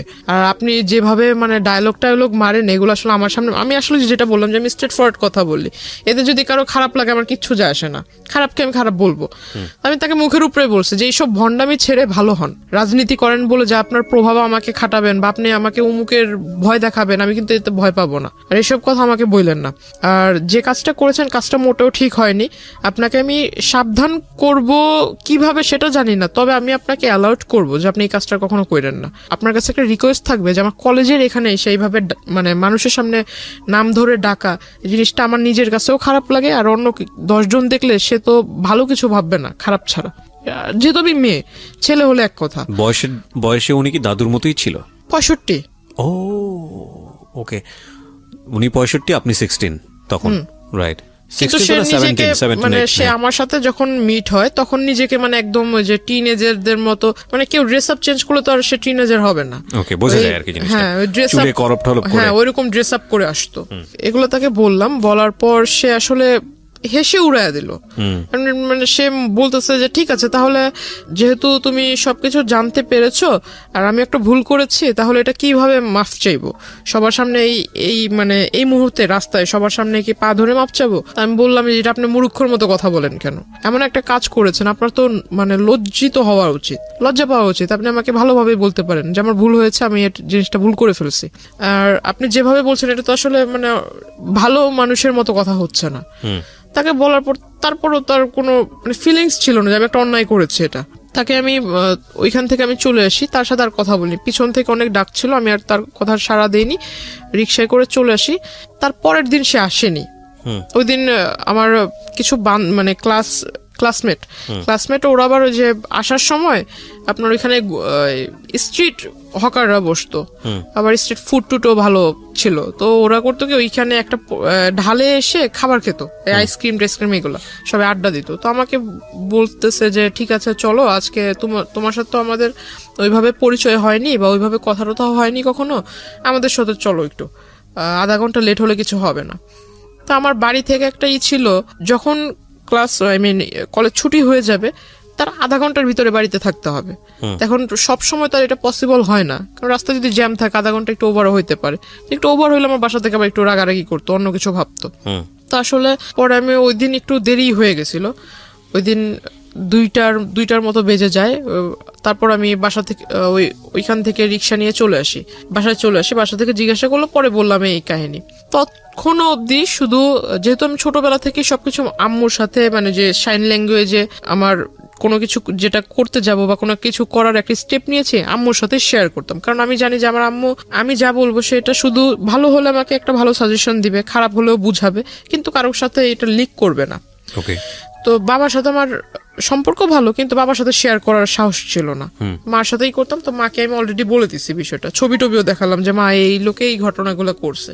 তো মা আমাকে বললো যে তুমি কলেজে যাবা, ড্রেস আপ, যেহেতু ওইখানে আবার বোরকার এলাও ছিল না, কলেজ ড্রেসের কালারের বোরকা এলাও না, ড্রেস আপ পরে যেতে হবে, কলেজ ড্রেস পরে যেতে হবে। তো বাসায় আম্মু আমাকে বললো কি যে তুমি ওই ব্যাগে করে যে নেকআপ বলে, নেকআপ ব্যাগে করে নিয়ে যাবা, রাস্তা পর্যন্ত যাবা, কলেজের গেটে ঢুকে নেকআপ খুলে ফেলবা, আবার কলেজ থেকে বের হয়ে নেকআপ পরে চলে আসবা। যাতে কেউ ফেস না দেখে। তো ওটা করলাম। এখন মানুষ, আমার মাথায় এটা ছিল না যে মানুষের চোখ দেখলেও মানুষকে চেনা যায়, যে আসলে চোখ দেখলেও বোঝা যায় যে আমি ওই মানুষটাই এটা। তো সে কিভাবে আমার মানে ফলো করে ফেলছে ওই অবস্থাতেই। আমার নেকআপ টেকআপ বাঁধা ছিল, বাসে উঠছি, বাসে উঠে সনি হলের ওখানে নেমেছি, রিক্সায় দিয়ে 1 নম্বরে মাজার রোডের ঢালে চলে আসছি। সে দৌড়াইতে আসছে পিছন থেকে। এখানে একটা জিনিস খেয়াল রাখবেন প্রিয় শ্রোতা, ওনার না আছে কোনো আপন বড় ভাই, না আছে বাবার দিক থেকে কোনো হেল্প, মা আছেন তিনি আসলে বাক প্রতিবন্ধী, নানা এবং নানু বয়স হয়ে গেছে তাদের।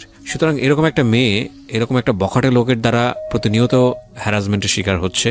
অ্যাকর্ডিং টু হার ওয়ার্ডস, যদি আমরা তাকে বিলিভ করি, তাকে তো একটা শেল্টার দিতে হবে, তাকে তো একটা সাপোর্ট দিতে হবে। অন্যান্য ভাই বোনদের ক্ষেত্রে হলে হয়তো এরকম হতো যে ভাইটা সাথে যাচ্ছে বা মাটা সাথে যাচ্ছে, তাকে গার্ড দিয়ে নিয়ে আসছে। ওর ক্ষেত্রে সেটা সম্ভব ছিল না। সো এগুলো একটু খেয়াল রাখবেন। জি বলেন। তারপর তো ওখান থেকে মানে চলে আসছি, সে পিছন থেকে দৌড়ায় আসছে। দৌড়ায় এসে মানে যে রিক্সার যে হুড যেটাকে বলে, এটা পিছন থেকে এরকম টান দিয়ে ধরেছে। তো রিক্সাওয়ালা পিছনে যখন তাকাইছে, ওই লোক হঠাৎ করে সামনে এসে বলতেছে যে তোমার সাথে আমার কিছু কথা ছিল। তাই আমি বললাম, এটা কোন ধরনের সভ্যতা? আপনি মাঝ রাস্তার ভিতরে এরকম করে আসছেন, আর একটু পরে একটু আগায় গেলে আমার নদী পার হতে হবে। তো ওখানে আমার মানে দেখা গেছে আমাদের ওই পার থেকে অনেক লোক আসা যাওয়া করে। কোন একটা লোক যদি মানে দুর্ভাগ্যবশত দেখে ফেলে এরকম, আপনাকে আমি চিনি না, আপনি আমাকে ওইভাবে চিনেন না, এটা কিন্তু অন্য কেউ বুঝবে না, নিশ্চয়ই খারাপ একটা ধারণা করবে। আপনি এই কাজটা করছেন, এটা আসলে ভালো না। তাকে বুঝালাম। তো বলতেছে যে তুমি যদি এখন এখানে কথা না বলো তাহলে আমি কোনো কিছু একটা করে ফেলবো। তা আমি বললাম, আপনি কি করবেন না করবেন এটা আপনার বিষয়, এটা আমার কাছে তো বলে লাভ নেই। তো বলতেছে না, আমি কোনো কিছু একটা করে ফেলবো। তো আমি আসলে তার কথা মানে সে আমার এজে বড়, যদিও বড় ছিল, আমি তার আসলে এই জায়গায় মানে এরকম ধাক্কা দিই। আমি রিক্সাওয়ালাকে বলি যে তুমি যত তাড়াতাড়ি পারো যে ট্রেনে চলে যাও, এই জায়গাটা তুমি পার করো যত তাড়াতাড়ি। তো ওইখান থেকে ওই দিন সে আমাকে পিছন থেকে আর কি বলছিল, খুব চিৎকার করে বলতেছিল যে তোকে আমি দেখে নিব, তোর এই কিসের এত তোর গৌরব, কিসের এত বাহাদুরি, এগুলো আমি দেখে নিব। প্রিয় শ্রোতা, এখানে একটা বিষয় আপনাদেরকে পরিষ্কার করতে চাই, বা জান্নাতের আজকের এই জীবনের জন্য জান্নাতের ভাষ্য অনুযায়ী যে ব্যক্তিটি দায়ী, আমরা তার নাম পরিচয় এখানে উপস্থাপন করছি না, যেহেতু এটা ইনভেস্টিগেটেড শো না। কিন্তু অনুষ্ঠানের শেষে গিয়ে তাকে ফোনে কানেক্ট করব, তার নাম পরিচয় গোপন রেখেই আমরা তাকে ফোনে কানেক্ট করব এবং তার বক্তব্য আমরা আজকে আপনাদেরকে শোনাবো। জান্নাতের জীবনের জন্য এই জায়গাটায় দায়ী, তার সঙ্গে আমরা কথা বলবো একেবারে অনুষ্ঠানের শেষে। সুতরাং সঙ্গেই থাকবেন আশা করছি।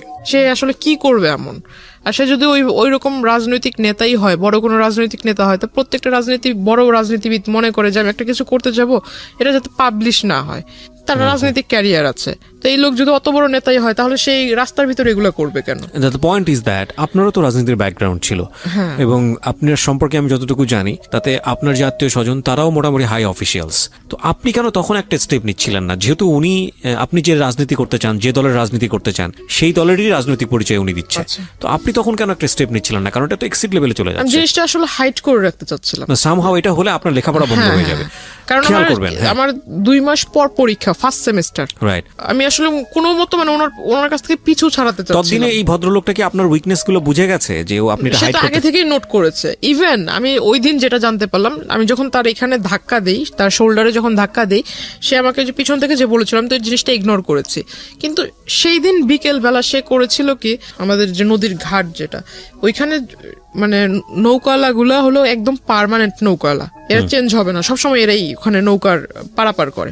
তো ওই পর্যন্ত গিয়ে প্রত্যেকটা নৌকাওয়ালার কাছ থেকে মানে জিজ্ঞাসা করেছে। তো ওদের কাছ থেকে আমার ইনফরমেশন নেয়, আমার বাড়ি কোথায়, আমার বাড়িতে কে কে আছে, আমার বাবার বাড়ি কোথায়, মার বাড়ি কোথায়, হাবি জাবি সমস্ত কথা সে কালেক্ট করে। প্লাস আমার ছোটবেলা থেকে মানে আমি ছোটবেলায় কি করতাম না করতাম সমস্ত কথা সে এগুলা কালেক্ট করে। অনেকদিন মানে প্রায় 1 মাসের মতো আর তার মানে ওইখানে আমি কি বলো এটাকে, মানে সে আর ওইখানে আসেনি। তার মানে আমার কাছে খুব ভালোই মনে হচ্ছিল যে মানে এতদিন পর আমি একটা খুব মানে এখন ভালোভাবে যাতায়াত করতে পারবো, কোনো প্রবলেম নেই। তখন আমি মেকআপটা ইউজ করা বাদ দিয়ে দিলাম, যেহেতু আসছে না, হয়তো সে আসবেই না, ওইরকম একটা ধারণা ছিল। তো আমি খুব তখন থেকে আসলে যে 2-1টা মেয়ের সাথে আর কি মিশতে শুরু করলাম, ক্লাসমেট। আমি মানে তাদের সাথেই মিশতাম যারা দেখতাম যে একটু মানে ফ্যামিলি দিক থেকে একটু মানে একটু লো টাইপের, বা আমাকে নিয়ে কেউ তুচ্ছতাচ্ছিল না। হ্যাঁ, মানে আমাকে যে বুঝবে আর কি। আমি তার সাথে 2টা কথা বললে সে ওটা লিক করবে না, সে মানে আমাকে 2টা সাজেশন দিবে বা আমার সাথে একটু ভালোভাবে ব্যবহার করবে। হঠাৎ করে জানতে পারি যে আমার সাথে যারা কথা বলে এই তাদের সাথে মানে মানে কি বলো ওটাকে, মানে ওদেরকে ওই লোক শিখায় দেয় যে এই প্রশ্ন করবা ওকে, আর ওরা এসে আমাকে সেই প্রশ্নগুলো করে, আমার কাছ থেকে যে উত্তরগুলা ওরা জানতে পারে সেই উত্তরটা আবার ওই লোকের কাছে লিক করে দেয়। আসলে এটা আমার জন্য ব্যাড লাগছিল কিনা জানি না, ভালোভাবে পরীক্ষা কেটে গেল। তো আমার মানে সবচেয়ে খারাপ লেগেছিল যে পরীক্ষার রেজাল্ট গুলো খুব খারাপ হয়েছিল, মানে পাস মার্ক যতটা ছিল পাস মার্ক উঠেছে, বাট নাম্বারটা ওইরকম মানে মন মতো হয়নি।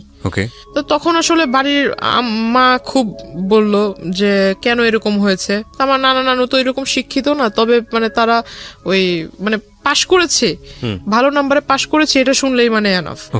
কত নাম্বারে পাশ করেছে এটা তাদের দেখার বিষয় না। তো জিজ্ঞাসা করলো যে রেজাল্ট কি, তাই আমি বললাম যে পাশ তো করেছি। তারপর আর কিছু জিজ্ঞেস করে না। তো মা আমাকে বললো, বাবা বললো যে নাম্বার এত কম কেন। এখন পুরোপুরি বলতে পারছি না যে এই ঘটনার ভিতরে আসলে লেখাপড়ার ভিতরে মনটা ওইভাবে যায়নি। তখন করতাম কি, আমি প্রতিনিয়ত নেটওয়ার্কিং সাইটটাতে আমার সাথে যারা অ্যাড ছিল কলেজে যেসব মেয়েরা অ্যাড ছিল তাদের ওইখানে মানে রেগুলার চেক করতাম যে আদৌ আবার নতুন করে কোনো আইডি তৈরি হয়েছে কিনা, আবার এরকম কোনো অপপ্রচার হচ্ছে কিনা, এই বিষয়টাতে খেয়াল করতাম। তখন দেখলাম যে না, এরকম হচ্ছে না। তখন আস্তে আস্তে পড়ালেখার ভিতর একটু মন দিচ্ছি। পরীক্ষার রেজাল্ট হলো তার 2 মাস পর হঠাৎ আমার বাস স্টপে ওই কলেজ টাইমে যে টাইমটাতে আমি সেই টাইমটাতে সে ওখানে আসে। আসার পর আমাকে মানে ডিরেক্টলি অফার করে যে আমি আসলে তোমাকে বলতে পারিনি, এতদিন তোমার সামনে আসেনি ঠিক, কিন্তু দূর থেকে তোমাকে দেখেছি। হঠাৎ আমাকে বলে ফেললো তোমার বাড়ি অমুক জায়গায়, তুমি এভাবে এভাবে বাড়িতে যাও, ওই নদী ক্রস করতে হয়, নৌকা পারাপার করতে হয়, অমুক বাড়ির পরে তোমার বাড়ি। টোটাল একটা কাগজের ভিতরে মানে যে জায়গা জমি নিয়ে যারা করে তারা যে ম্যাপ আঁকায় না, রাস্তার ম্যাপ তৈরি করে, এরকম সে আমাকে একদম কলম দিয়ে রাস্তা আঁকায় এটাকে একদম দেখা দিচ্ছে যে এই নদী পার হওয়ার পর অমুক রাস্তা থেকে এই রাস্তা থেকে সেই রাস্তা, মানে দুনিয়ার যত খোঁজ নেওয়া দরকার ছিল সব নিয়ে ফেলেছে। একটা পেজের ভিতর সে আমাকে লিখে দিল। আমি দেখে আসলে অবাক হয়ে গেলাম। বলতেছে যে এনি টাইম আমি তোমার বাসায় যেয়ে মানে প্রপোজাল দিব। আমাকে এইভাবে বলতেছে 400-500 লোক নিয়ে যাব, এখন এদেরকে বসার মতো জায়গা তো দেওয়ার মতো আছে কিনা, বা এদের খাবার টাবার মানে দেওয়ার মতো অ্যাবিলিটি আছে কিনা, নাকি আমি নিয়ে যাব খাবার, এইভাবে বলছে। আমি বললাম যে আপনি আসলে মানে ওই যে আমাদের ওখানে বলে যে যার বিয়ে তার খবর নাই পাড়াপড়শি ঘুম নাই, এই কথাটা তাকে আমি বললাম। তো আমি বললাম যে আপনার কাছে সবকিছু কি মজা মনে হয় নাকি, বাস্তবতা বলতে কি কিছুই নেই। তো এই কথাগুলো বলার প্রেক্ষিতে সে আসলে আমাকে জাস্ট বললো যে তোমাকে বলেছিলাম না যে তোমার এত কিসের গৌরব বা তুমি এত কিসের অহংকার করো, কিসের পাওয়ারে আমার সাথে আমাকে অ্যাভয়েড করতেছো, এটা আমি দেখায় দিব।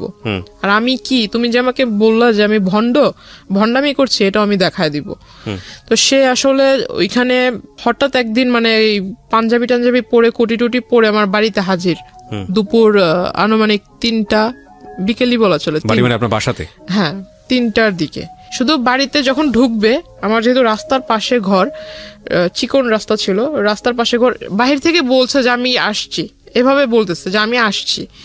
এখন আমার নানা তাকে জিজ্ঞাসা করতেছে ভাই আপনি কে, আপনি মানে কোথা থেকে আসলেন, আপনি কার ঘরে ঢুকবেন বা কাকে চাচ্ছেন, এরকম কিছু একটা। যেমন নানা একটু সোজা টাইপের মানুষ, সে জিজ্ঞাসা করতেছে কার ঘরে যাবেন, কাকে চাচ্ছেন, খুঁজতেছেন কাকে। সে আমার ছবি আমার নানাকে দেখাইছে। দ্য পয়েন্ট ইজ দ্যাট যে এতদিন ধরে আপনি গোপন করলেন যাতে করে ফ্যামিলিতে এই লোকটা না আসে, আপনার লেখাপড়া যাতে বন্ধ না হয়, যেমন ফ্যামিলিতে ঢুকবে, এবং শেষ পর্যন্ত কিন্তু সেটাই হচ্ছে। এগুলো একটু খেয়াল রাখবেন। আমি কেন বলছি যে জায়গাটিতে আমরা আসলে ফোকাস করতে চাই সেটা নিয়ে কোনো বিতর্ক থাকবে না। উনি যেগুলো বলছেন সেগুলো কতটুকু সত্য কতটুকু মিথ্যা সেটা নিয়ে বিতর্ক থাকতে পারে, cause this show is not investigative show. কিন্তু যেইটা পরিণতি সেটা নিয়ে তো কোনো বিতর্ক নাই। পরিণতিটা কেন হলো সেটাও বলবো আপনাদেরকে শেষের দিকে গিয়ে।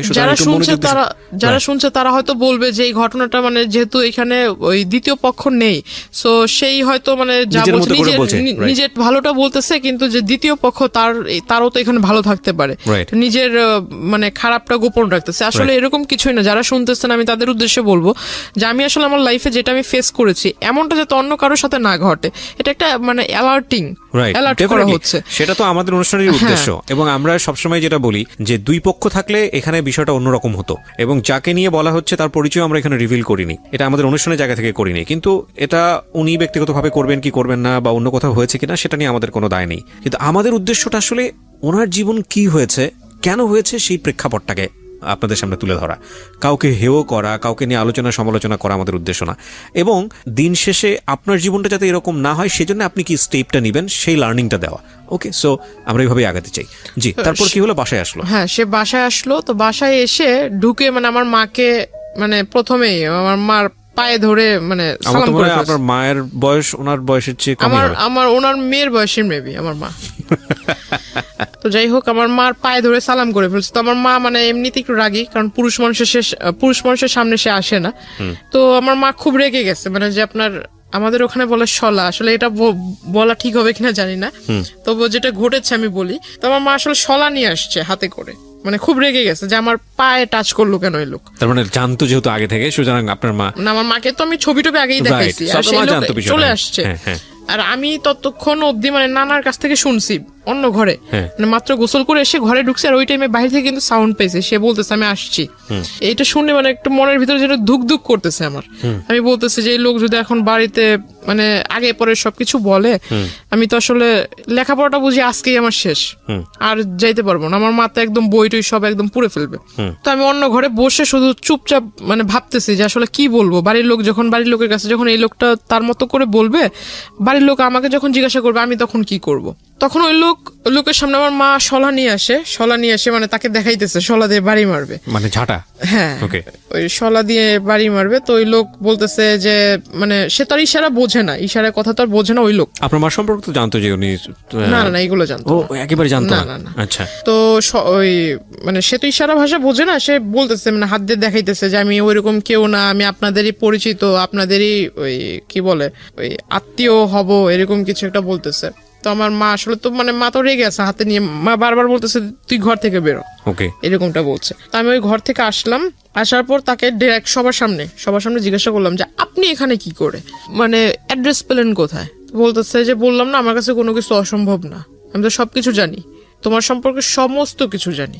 মানে আমি আসলে খুব হতভম্ব। আমার নানা একবার আমার দিকে তাকায়, আমার নানু একবার আমার দিকে তাকায়, আমি একবার তাদের দিকে তাকাই, মানে তারা আমাকে গিলটি ভাবতেছে।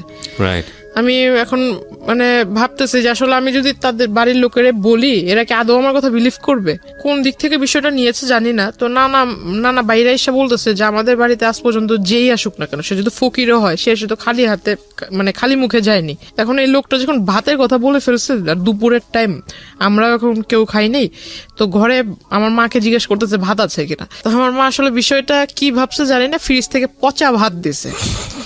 আর তখন ফ্রিজ যে খুলছে, ফ্রিজের ভিতরে যে মাংস টাংস আছে, এটার সেন্ট আবার উনি পাইছে, যেহেতু খাটে বসা ছিল, উনি সেন্ট পাইছে যে ফ্রিজের ভিতরে মাংস আছে, কিন্তু অথচ আমাকে পচা ভাত দিছে। তখন উনি বলতেছে যে আমাকে ওই কাঁচামরিচ দেন অনেকগুলা, আর পেঁয়াজ দেন। তো আমার মা ওই পেঁয়াজ টেয়াজ ছুলে টোলে নেই, ওইভাবে আইনা একদম তার খাটের ভিতরে ফেইকা মারছে। তো সে আসলে দেখলাম মানুষ নির্লজ্জ হলে কতটুকু নির্লজ্জ হতে পারে, মানে বলা নাই কওয়া নাই, সে হুট করে একজনের বাসায় আসলো, সে নিজে থেকে ভাত চাইলো, ভাত মানে তাকে যে মানুষ এতটা মানে তাকে দেখে এতটা খারাপ বিহেভ করতেছে, তারপর সে উঠে যাচ্ছে না, সে ওখানে বসে আছে, সে ওই ভাতগুলো খেয়েছে। খাওয়ার পর আমার নানাকে বলতেছে ভাই একটা কাগজ থাকলে কাগজ আমাকে দেন। তো পরে আমার নানা কাগজ এনে দিল, কাগজ এনে দেওয়ার পর সে লিখে দিল। আমার মাকে বলতেছে যে আপনার মেয়ে খুব ভালো, আপনার মেয়ে খুব মানে আপনার মেয়ের ভাগ্য খুব বড় হবে, আপনার মেয়ের ভবিষ্যৎটা খুব উজ্জ্বল হবে, আর যদি আপনাদের অনুমতি হয় তাহলে ও আমাদের দলে আসবে, দলে আসার পর দলের কাজ করবে, দলীয় কাজ করবে, তার ফলে আপনারা সবাই খুব ভালোভাবে থাকবেন, এরকম কিছু একটা বলতেছে। তো আমার মাকে যখন লিখে ওটা দিছে, আমার মা একদম কাগজ মানে যেটাকে কি বলে মানে হ্যাঁ ওর দুমড়ে মুছে ওর মুখের ভিতর মারছে। তারপর আমি ওনাকে মানে বাধ্য হই ওনার কলার ধরে বের করতে। তারপরও সে মানে তখন তার যে আমি একটা পুরুষ মানুষ, আসলে যে কোনো পুরুষ মানুষের কলার ধরলে সে রাখবে, রাইট? কিন্তু আসলে তার তখন মুখের ভিতর হাসি ছিল, রাগ ছিল না। আমি যে তার সাথে মানে এরকম খারাপ আচরণ করছি, যদি আপনাকে বিলিভ করি তাহলে এটা বলতে হবে যে সে তো জেনেই আসছে তার সঙ্গে এরকম ব্যবহার হবে, সো হি নোজ এভরিথিং। দাবার গুটির চালটা কি হয়? দাবার গুটিতে চালটা হচ্ছে যে আমি যে চালটা দিব, এই চালের পরে কি চাল দিতে পারে সে 8টা 10টা অল্টারনেটিভ যে ভাবতে পারে, সে সবচেয়ে ভালো খেলে। মানে নিয়মটা হচ্ছে এটাই দাবা খেলার। প্রত্যেকটা মানুষের লাইফ স্টাইলে কিন্তু এরকম, ও যেখানে এসছে সম্ভাব্য আচরণ কি হতে পারে আপনার ফ্যামিলি থেকে, ও সবকিছু হিসাব করে এসছে এবং ও মেন্টালি সেট হয়ে এসছে, যদি আপনাকে বিশ্বাস করি, এবং ওর কমন পড়ে গেছে, তো কমন পড়ে গেছে তো রিয়াক্ট করবেন, এটা খুব স্বাভাবিক। তো ওইখান থেকে উনি যখন বের হয়ে চলে যায়, হঠাৎ করে মানে উনি যে বাসায় গিয়েছে বা অন্য কোথাও গিয়েছে, গিয়ে সারেনি, সে আমাকে হঠাৎ করে মেসেজ দিয়েছে আমার নাম্বারে। মেসেজে লিখেছে যে আমি আসলে জানতাম না তোমার বাবা মা এরকম, দেখে খুব কষ্ট হলো, আমি আসলে মানে খুব অনুতপ্ত তাদেরকে দেখে, তাদের এই বিষয় দেখে। বাবা তো নাই, বাবা তো তখন বাসায় নাই। না, বাবা মার সম্পর্কে তো সে তো আগে থেকেই জানে, কিন্তু আয়েশা তো দেখছে আমার মাকে। আচ্ছা, বাবা কখন, তো বাবা তখন কোথায়? বাবা তখন বাসায় ছিল না। বাসায় মানে আপনাদের সঙ্গেই থাকতো বাবা? বাবা আমাদের সঙ্গে থাকতো। বাবার সঙ্গে থাকতো বাবা কিচ্ছু জানে না? বাবা সঙ্গে থাকতো বলতে আপনার সপ্তাহে 7 দিনের ভিতরে বাবা আমাদেরকে সময় দিত 3 দিন, আর 3 দিন সময় দিত ওখানে। আচ্ছা আচ্ছা, যাওয়া আসার মধ্যেই থাকতো। তো আপনি বাবার সঙ্গে এত ফ্রি ছিলেন, বাবাকে বিষয়টা জানাতেন? বাবাকে এইসব বিষয় তো কখনো, বাবার সাথে আমার মানে বাবা আদর করতো, এটা ঠিক আছে, আমি তো প্রথমেই বলেছি যে আমার আম্মুর সাথে আমি ফ্রি ছিলাম, বাবার সাথে এইসব বিষয়ে কখনো না, কোনো বিষয়ে আলোচনা হতো না। ওকে, ঠিক আছে। তো আমি বললাম যে আপনি যেটা করেছেন আসলে কাজটা, আমার বাড়ির লোক এখনো অব্দি আমাকে এই পর্যন্ত কিছু বলেনি, রাত হলে দেখা যাবে যে আসলে কি হয়। কারণ এই জিনিসটা যদি আমার মা এখনো অব্দি আমার সাথে রেগে আছে, মা কথা বলতেছে না, আর মাও আমাকে ডাউট করতেছে। ডাউট করাটা স্বাভাবিক, কারণ একটা লোক এইভাবে কিভাবে আসবে? টু বি অনেস্ট, আমরা নিজেরাও করছি। তো আসলে এই লোকটা কিভাবে বাসায় আসবে? আমার যদি রেসপন্স না পাই কিভাবে বাসায় আসলো, এটা একটা প্রশ্ন থেকে যাবে। কিন্তু আসলে এটা ঘটেছে। তো আমি আসলে, যেহেতু আমি নিজে ওইখানে বাস্তববাদী হিসেবে দাঁড়িয়েছিলাম, তো আমি নিজে তো ঘটনাটা দেখেছি, আর এখন আমি জানি অনেকে এটা বিলিভ করবে না, এখন বিলিভ না করলে কিছু করার নেই। ফাইন, আপনি বলেন আপনার স্টোরি। হ্যাঁ, উনি আমাকে এই বিষয়গুলো বললো। হঠাৎ দেখি যে আসলে তারপর থেকে, ওই দিনের পর থেকে সে কলেজে আসে না, কিন্তু মেসেজ মানে 1 ঘন্টার ভিতরে কতগুলো মেসেজ দেওয়া যায়। 1 মিনিটের ভিতরে না হলেও 5-6টা করে মেসেজ আসতেছে, তাও বিরাট বড় বড় প্যারা, বড় বড় সামারি।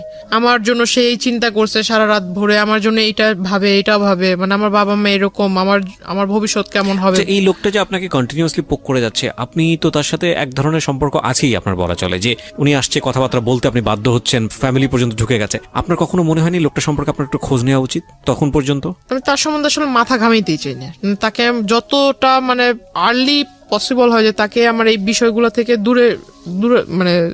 দূরে রাখা। তো মানে আমি সবসময় যেটা ভেবেছিলাম যে বাড়ি পর্যন্ত যেহেতু এসে গেছে, তো এর আসলে যত তাড়াতাড়ি দূরে রাখা যায়।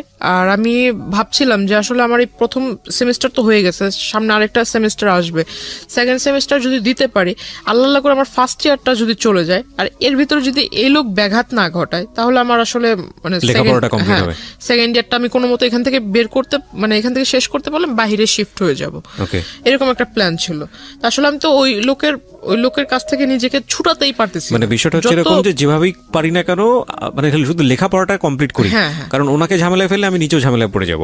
ওকে, এরকম করতে করতে সে আসলে ওই সামনে আসে না, কিন্তু এরকম মেসেজ দিতে থাকে যে আমার এই বাবা মার মানে এরকম হাবিজাবি নানান কিছু বুঝায়, যে তোমার লেখাপড়া আসলে বাবা মা এরকম, লেখাপড়া করো কিভাবে, কে গাইড করে, এরকম নানান কথা। এক পর্যায়ে দেখলাম যে সে এমন কিছু মেসেজ দিচ্ছিল যেটা আসলে মেসেজ দেখে মানে তাকে অবিশ্বাস করার কারণ নাই যে সে ভালো মানুষ। মানে কিরকম? মানে লেখাপড়ার মানে তোমার বাবা মা এরকম, তুমি যদি কিছু না মনে করো, আমি যেহেতু তোমাকে প্রথমে অন্য সবার কাছে পরিচয় দিয়েছি দাদু হিসেবে, তো আমি ওই দিক থেকে তোমাকে দেখবো, প্লাস তোমাকে গাইডটাইডও করবো, কারণ আমি নিজেও মাস্টার্স কমপ্লিট করা লোক। তো আমি ভাবলাম মাস্টার্স কমপ্লিট করার লোক, তার মানে অনেক শিক্ষিত। তারপর সে আমাকে বারবার মানে মেসেজ করতো যে তুমি সামনে যেহেতু এসএসসি এক্সামিনার, তো আমি তোমাকে কিছু বই, টেস্ট পেপার, মডেল কোশ্চেন ভালো যেখান থেকে মানে একদম কমন পড়ার চান্স আছে, এগুলা তুমি পড়লে একদম মানে 100 না পাইলেও 99 পাবা, এরকম একটা তার কথাবার্তা ছিল। তো আসলে সে আমাকে ওই বইটাই এনে দিছে বলতে মানে 3 থেকে 4টা বই এনে দিছিল। তো আসলে তখনই আমি বুঝতে পারলাম যে হয়তো লোকটা আসলে এতদিন যাই করছে, যেহেতু বইয়ের লেখাপড়ার বিষয়ে সে কথা বলতেছে, হয়তো ভালো মানুষ। তখন থেকে আসলে একটা বিলিফ তৈরি হয় তার প্রতি, আমার সফট কর্নার তৈরি হয় আপনার। হ্যাঁ, বলতে পারেন। এখানে একটা সাইকোলজিক্যাল ব্যাপার আছে প্রিয় শ্রোতা এবং দর্শক যারা দেখছেন, যে একটা মানুষকে আপনি যদি কন্টিনিউয়াসলি পোক করতে থাকেন, আপনার প্রতি একটা রিজেকশন থাকলেও মানে এটা কন্টিনিউয়াসলি যদি পোক করতেই থাকেন, লেগেই থাকেন, সামহাও কোনো একটা ভালো দিক যদি চলে আসে, ওই মানুষের প্রতি ফল ইন হওয়ার একটা সুযোগ থাকে, যেটা হয়তো আজকে যিনি গেস্ট এখানে আছেন তার হয়েছে। জি। ওনার মানে ওই যে বইটই দেয়, আমি বইটই পড়ি। তারপর আবার দেখতাম যে উনি আমাকে বলতো যে আমি যদি কলেজে আসবো, তোমার কলেজের ওইখানে এসে তোমাকে ডিস্টার্ব করবো না, তবে তুমি যদি কিছু না মনে করো তাহলে আমার সাথে লাঞ্চ করবা।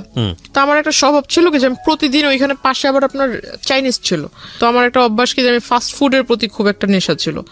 তো আমি ওই চাইনিজে ঢুকে একলাই এক টেবিলে বসতাম, যেগুলো মানে যে স্টুডেন্ট যে অফারগুলো ছিল এগুলো আমি নিয়ে মানে একাই টেবিলের ভিতরে বসে খাইতাম, প্লাস ছবি তুলতাম। মানে আমার একটা যে বললাম যে নানা নানু খুব আদর করতো, তো নানার কাছে বলতাম যে আমার এই বই লাগবে, সেই বই লাগবে, আমার একটু পকেট মানি বেশি দিতে হবে। নানাও বিলিভ করতো যে হ্যাঁ বই যেহেতু কিনতে হবে টাকা তো বেশি লাগবে, তো যে টাকাটা চাইতাম সেটাই দিত। তো তার কাছে থাকার না থাক নানির যে ব্যাগ আছে ওইখান থেকে টাকা নিয়ে দিলেও দিত। তো আমি আসলে ওই কাজটা করতাম। তো এটা আসলে সে নোটিস করেছিল, মেবি আগে নোটিস করেছিল। ইভেন সে ওই দিন আমাকে সেই মানে প্রথমে বলে যে লাঞ্চ করবে, আমি ভাবলাম লাঞ্চ করলে সে যে মানুষ কফির 20 টাকার জন্য ঝগড়া করছে সে কোথায় লাঞ্চ করতে পারে। তো আমাকে সে ওই চাইনিজটাতেই পরে ডাকে। আসলে সে ভিতরে বসা ছিল, আমি এটা খেয়াল করিনি। পরে ওই দিন আমি একটু মানে বুঝতে পারি যে আসলে হয়তো এই বিষয়টা সেও জানতো। তো তখন আমি আসলে শিওর হলাম। তারপর জিজ্ঞাসা করলাম, তাকে খুব রিকোয়েস্টও করলাম। ওইখানে দুই তিনজন ওয়েটার ছিল, ওয়েটার আসলে হাসতেছিল আমার কথা শুনে। আমি তাকে খুব রিকোয়েস্ট করলাম যে দেখেন আপনি আমার দাদু হন আর যাই হোক, আপনাকে আমি মানে আমার শ্রদ্ধেয় গুরুজন হিসেবেই বলি, ওইরকম ব্যক্তিত্বের ভিতরে আপনাকে রেখেই বলি। হাত জোর করে মানে 2 হাত জোর করে তার কাছে রিকোয়েস্ট করতেছিলাম যে আমি লেখাপড়া করতেছি, দয়া করে আমাকে লেখাপড়াটা করতে দেন। এরকম করে আসলে ডিস্টার্ব করা, আপনি আমাকে কোন দিক থেকে দেখেন?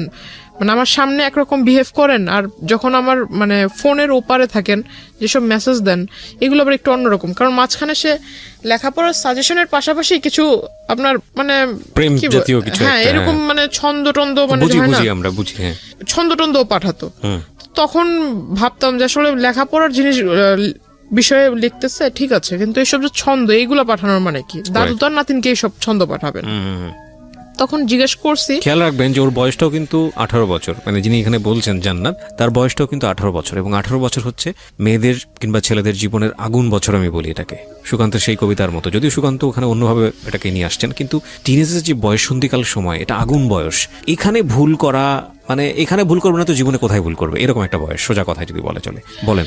তারপর উনি আমাকে বললো যে এগুলা নাকি অনেক বড় বড় কবি, তার ফ্যান, অনেক বড় বড় লেখক কবি আছে, তো তার ফ্যান, তারা তাদেরকে ঘুম থেকে ওঠার সাথে সাথে নতুন নতুন ছন্দ মেসেজ লিখে পাঠায় দেয়, এইগুলা সে আমাকে পাঠায়। তো আমার কাছে মানে বিষয়টা আসলে বিলিভ ওইভাবে করিনি। তারপর ওখানে খাওয়া দাওয়া করলাম। খাওয়া দাওয়া করার পর আমি আমার মার জন্য মানে খাবার, এটা আমার একটা স্বভাব ছিল যে আমি কোথাও গেলে আমি মার জন্য বোনের জন্য খাবারটা নিয়ে আসতাম।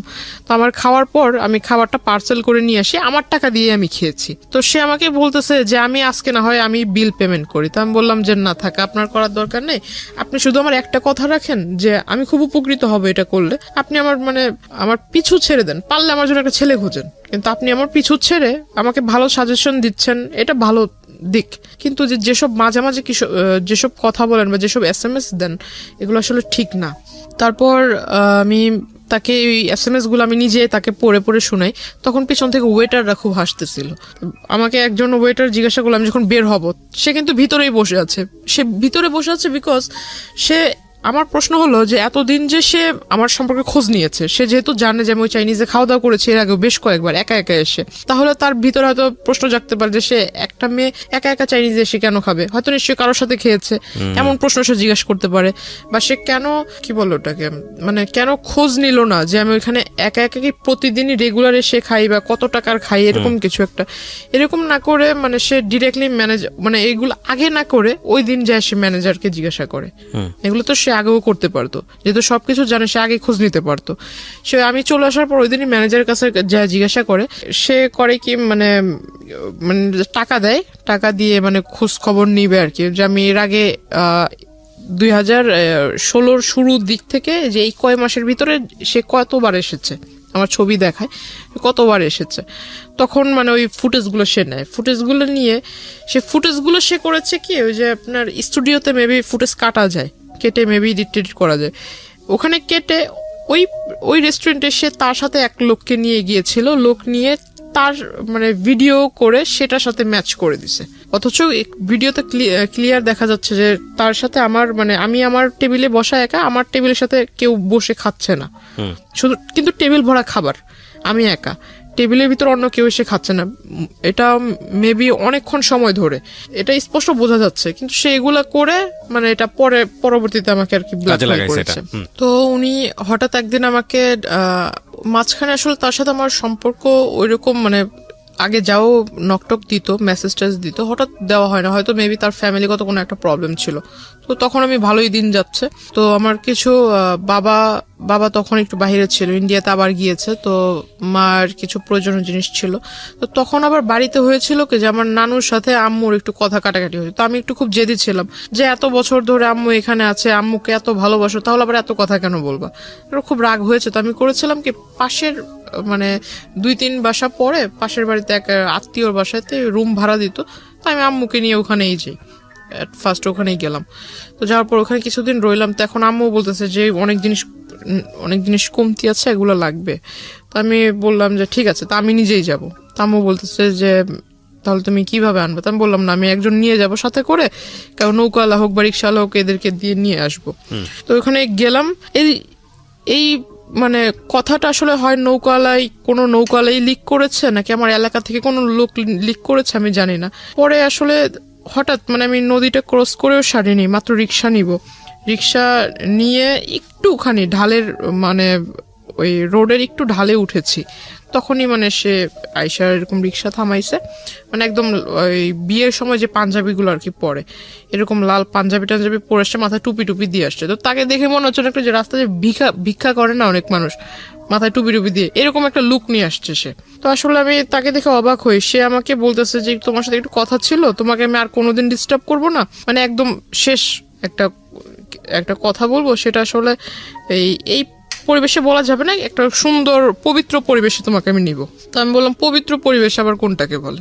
তো বলতেছে না, একটা ভালো জায়গায়, ওইটা তোমার একটা দরগা টাইপের পাশেই, তো রাস্তার পাশেই আবার টিম্বার ছিল, অনেকগুলা কাঠের দোকান ছিল, ভিতরে একটা ছোট্ট একটা ঘরের মতো, ভিতরে যে আপনার মাজার দরগা এগুলা ওইটার ভিতরে নিল, ওখানে তার আগে থেকে তার পরিচিত লোক বসা। দ্যাট মিন সে এতদিনে যে আমার সাথে কানেক্টেড ছিল না, এই গ্যাপটাতে সে করেছে কি আপনার ওই যে নোটারি পাবলিক বলে যে কাগজগুলা, এই কাগজগুলা তৈরি করেছে, প্লাস আমি আপনাকে যে পেপারস গুলো দেখিয়েছি যে আমাদের নামে সে অনেকগুলা মামলা করেছে, মানে আমার হয়ে আমাদের নামে মামলা করেছে, মানে আমি আমার ফ্যামিলির নামে মাদকের মামলা করেছি, এটা পেপারস আমি আপনাকে দেখিয়েছিলাম। সেই বিষয়টা সে এই পেপারস রেডি একসাথে প্রিন্ট করে রাখছে। তো এখন আমি যতটুকু বুঝতাম যে শাপলা মানে হলুদ পেপারের উপরে শাপলা টাপলা ছাপানো, এর মানে কি দলিল, এতে বোঝা যায়। এখন ওখানে লেখাগুলো যে আমি মানে প্রথমে তো ভিতরে আমি যাই, সবার সামনে বলতেছে যে এখানে দুজনে নামাজ পড়বো একসাথে, নামাজ টামাজ পড়ে মোনাজাত নিয়ে তুমি এই পেপারসে সাইন করবা। আমি বললাম পেপারসে সাইন করবো মামার বাড়ির আবদার নাকি? এটা মুখের কথা, আপনি আমাকে বলবেন আমি পেপারসে সাইন করে দেবো, আমি পেপারস পড়বো না, কিসের পেপারস? আর পেপারসে সাইনই বা করার কথা আসতেছে কেন? তো বলতেছে আমি তোমাকে বিয়ে করবো, এই মুহূর্তে করবো। তা আমি বললাম যে আমার বয়স হয়েছে বিয়ে করার। তো বলতেছে না, আমি এত কিছু বুঝি না, তোমার বয়স, তুমি এসএসসি এক্সামিনার, তোমার নাকি বয়স না হয়েছে, তোমার তো 21 চলে মিনিমাম। তো আসলে সে আমার বয়সটা ধরেছিল সার্টিফিকেট অনুযায়ী। ও হ্যাঁ, সে আমাকে এই বিষয়টাতে মানে যে বিয়েটার যে বিষয়টা আসলো, এর আগে সে করেছে কি আমার ওই যে তার রাজনৈতিক যে প্রেক্ষাপট, সেখানে সে আমাকে পোস্ট দিবে, এটা সেটা দিবে, আমি বুঝি না তাতে কি হয়েছে, সে আমাকে যে পোস্টটা দিবে, এই পোস্টার ফলে আমি নানান জায়গায় ভিজিট করব, সেখান থেকে অনেক আউট নলেজ আয়ত্ত করতে পারবো, তার ফলে আমি মানে একটা ভালো রাজনৈতিক দলের কর্মী হিসেবে গ্রহণযোগ্য হব। তাকে আমি বিশ্বাস করে সে আমার কাছে বললো যে তোমার ওই পাসপোর্ট তৈরি করতে হবে, তখনও অবধি আমার পাসপোর্ট নাই। বলতেছে পাসপোর্ট করতে হবে, পাসপোর্টের জন্য ওই ছবির প্রয়োজন, প্লাস তোমার ওই যে স্কুল সার্টিফিকেটের যত কাগজপত্র আছে এগুলা।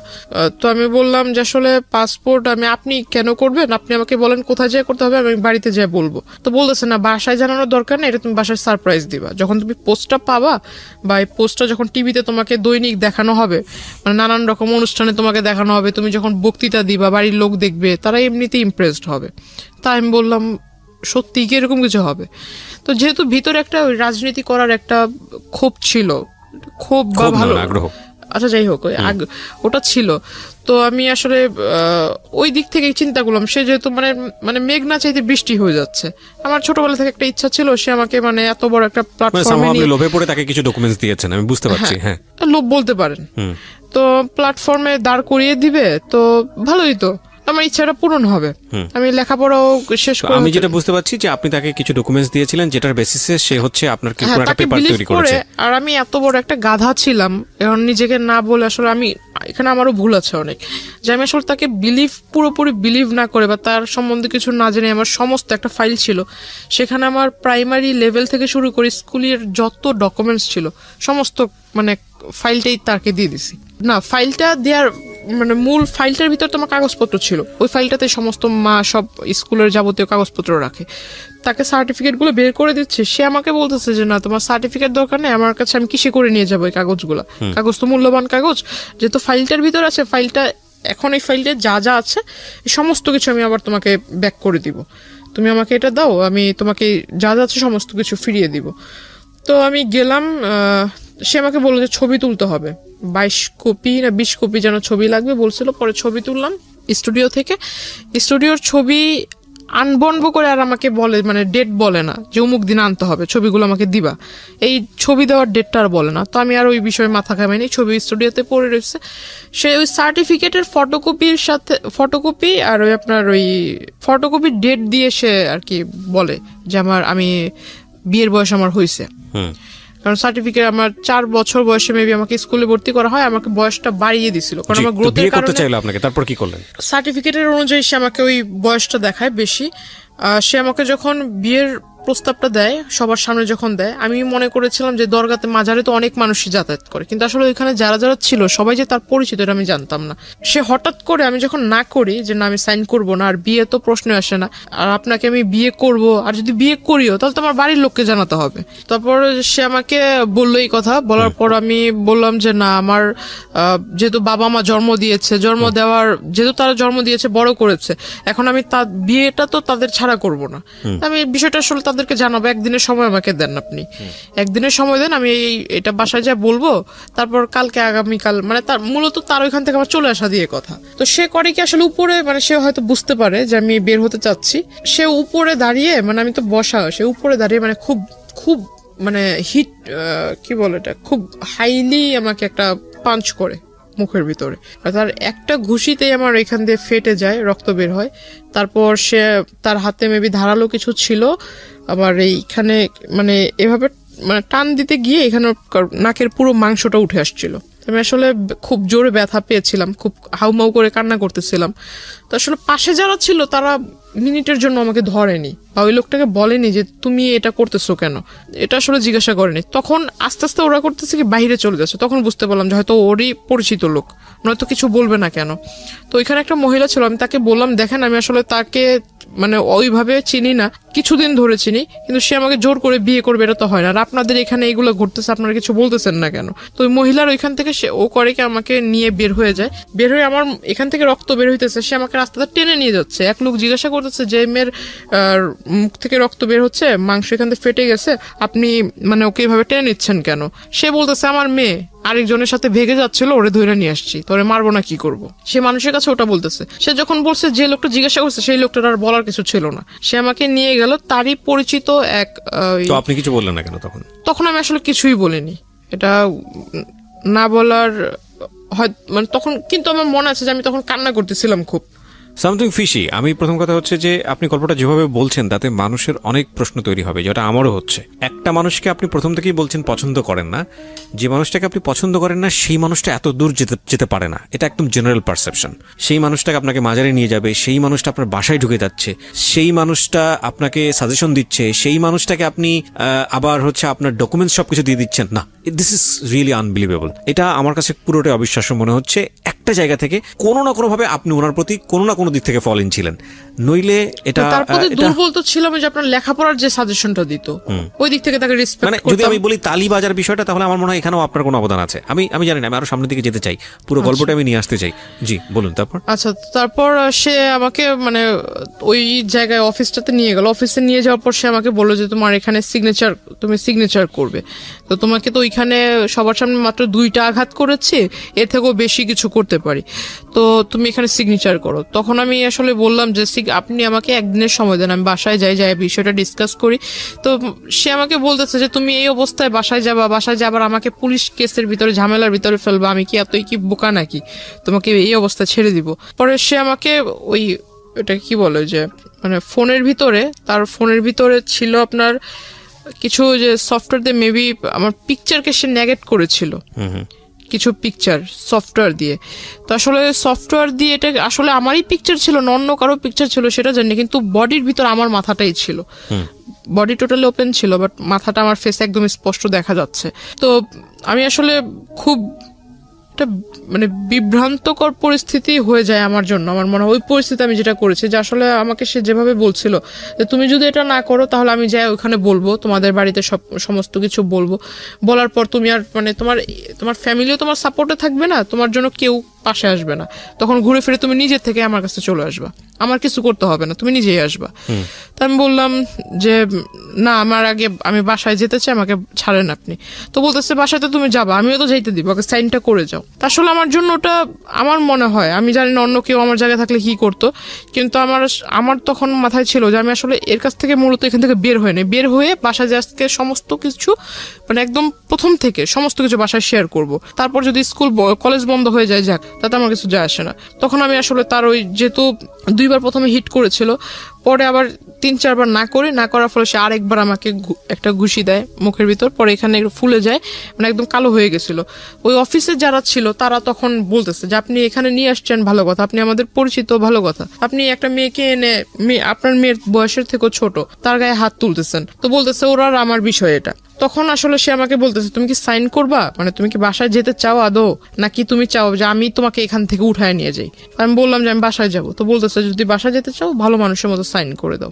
সাইনটা মানে কি বিয়ের কাগজে কাবিননামাতে সাইন? কাবিননামা আসলে সে আমাকে জাস্ট উপরে, আমি যখন পড়তে যেহেতু কাগজে সাইন করবো তাকে জিজ্ঞাসা করলাম যে কাগজে তো আর এমনি সাইন করবো না, তো আমি একটু পড়ে নেই কি লেখা আছে, আমার তো পড়ার দরকার আছে। তো আসলে সে আমাকে পড়তে দিচ্ছিল না, সে শুধু বললো যে সাইন করার যে দাগটা থাকে সেখানে আবার নিচে দেখলাম যে সাক্ষীটা কে লেখা ছিল।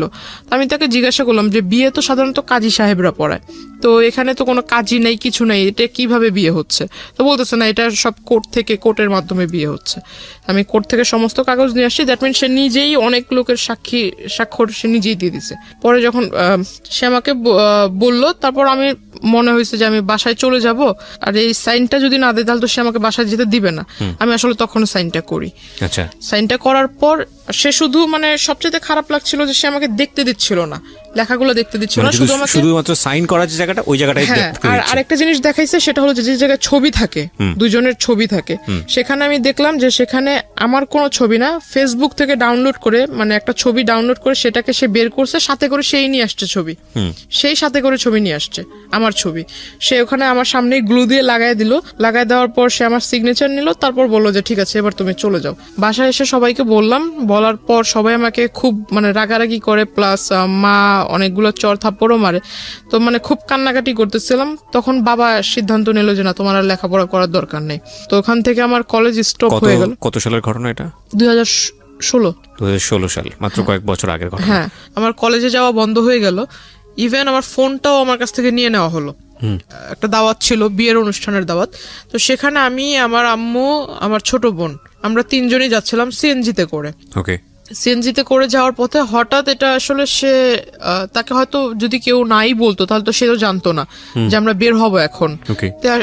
উনি করে কি যে আমাদের পিছন থেকে মানে গাড়িতে করে উনি ফলো করার পর উনি ওইখান থেকে আমাকে নিয়ে যায়। আপনি যে বাসায় গিয়ে বলার পরে আপনার ফ্যামিলি থেকে লেখাপড়া বন্ধ করে দিল, বাট আপনি যে সাইন করেছেন এত কিছু হয়েছে এগুলো বলেছি। বলার পরে তারা কি স্টেপ নিল? তারা আমাকে মানে একটু বাড়ির লোক যা করে আর কি করেছে, গায়ে হাত তোলায়, সেটা আপনার উপর করেছে।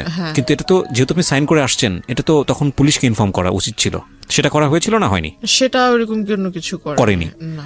দেখেন মানে একটা কথা আছে, মানে আমার প্রতি আসলে সবাই মানে এমন হচ্ছিল যেন আমি তাদের কোনো ফ্যামিলি মেম্বার না, আমাকে এমন মানে ভাবে সবাই মনে করছিল যে আপনারই দোষ এটা। হ্যাঁ রাইট।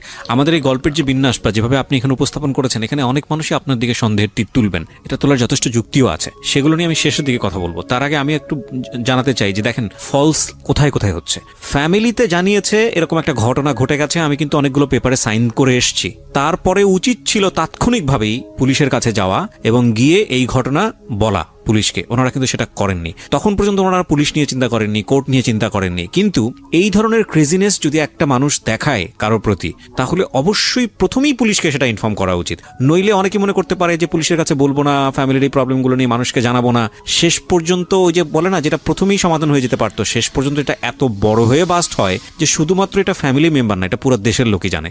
রাইট নাও এই মেয়েটার ক্ষেত্রে এখন তাই হচ্ছে। তো এরপরে আপনি কি করলেন? কোথাও যাচ্ছিলেন বোধহয়, সিএনজি নিয়ে কিছু একটা। আমরা উনি আমাদের পিছনে ফলো করতেছিল। তো আমাদের বলতে আপনার সঙ্গে কে কে ছিল? আমি, আমার মা, আমার ছোট বোন, ওকে, তারপর তিনজনই যাচ্ছিলাম দাওয়াতে। তারপর তো পিছন থেকে উনি গাড়ি দিয়ে ফলো করছিল, তো ওনার সাথে আবার তিনজন ছেলেও ছিল ইয়াং এজের, উনি গাড়িতে বসা ছিল। উনি হঠাৎ করে ওভারটেক মেবি বলে এটাকে, পিছন থেকে গাড়ির সামনে এসে দাঁড় করিয়ে দেয়। তো হঠাৎ করে সিএনজি ওয়ালা থামায়, থামানোর পর ওই সিএনজি ওয়ালাকে ওই ছেলেরা ইসা বলতেছে যে ভিতরে আমাদের লোক আছে, ওরা মানে আমরা ওদের সাথে কথা বলবো। আসলে আমি ছেলেদেরকে দেখে চিনতে পারিনি, পরে পিছন থেকে যখন বলতেছে যে তোদের ভাবিকে কিছু বলিস না, কোনো মতো খালি গাড়ি থেকে নামা, তখন আসলে তার কণ্ঠ টোন শুনে বুঝতে পারি। তখন আমি গাড়ি থেকে নাইমা যায়, তাকে ডিরেক্টলি জিজ্ঞাসা করি যে এগুলো করার মানে কি।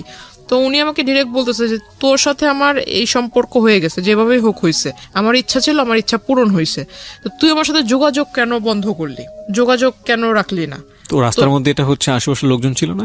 ওই রাস্তাটা আসলে একটু নির্জন টাইপের ছিল, যে টাইমটা ছিল ওই টাইমটাতে এত মানুষ ছিল না। ওকে। আমাকে বলতেছে যে তোর ভিতরে কি একটু ভয় জাগলো না যে আমি এই পেপারস দিয়ে ওই আই মিন তুই তোর সাথে যে আমার এই যেভাবে হোক বিয়ে হয়েছে, এই কাগজ টাগজ দিয়ে তোর কিছু করব, তোকে ভয়ভীতি দেখাইতে পারি, এরকম কোনো ধারণা কি তোর মনে আসেনি?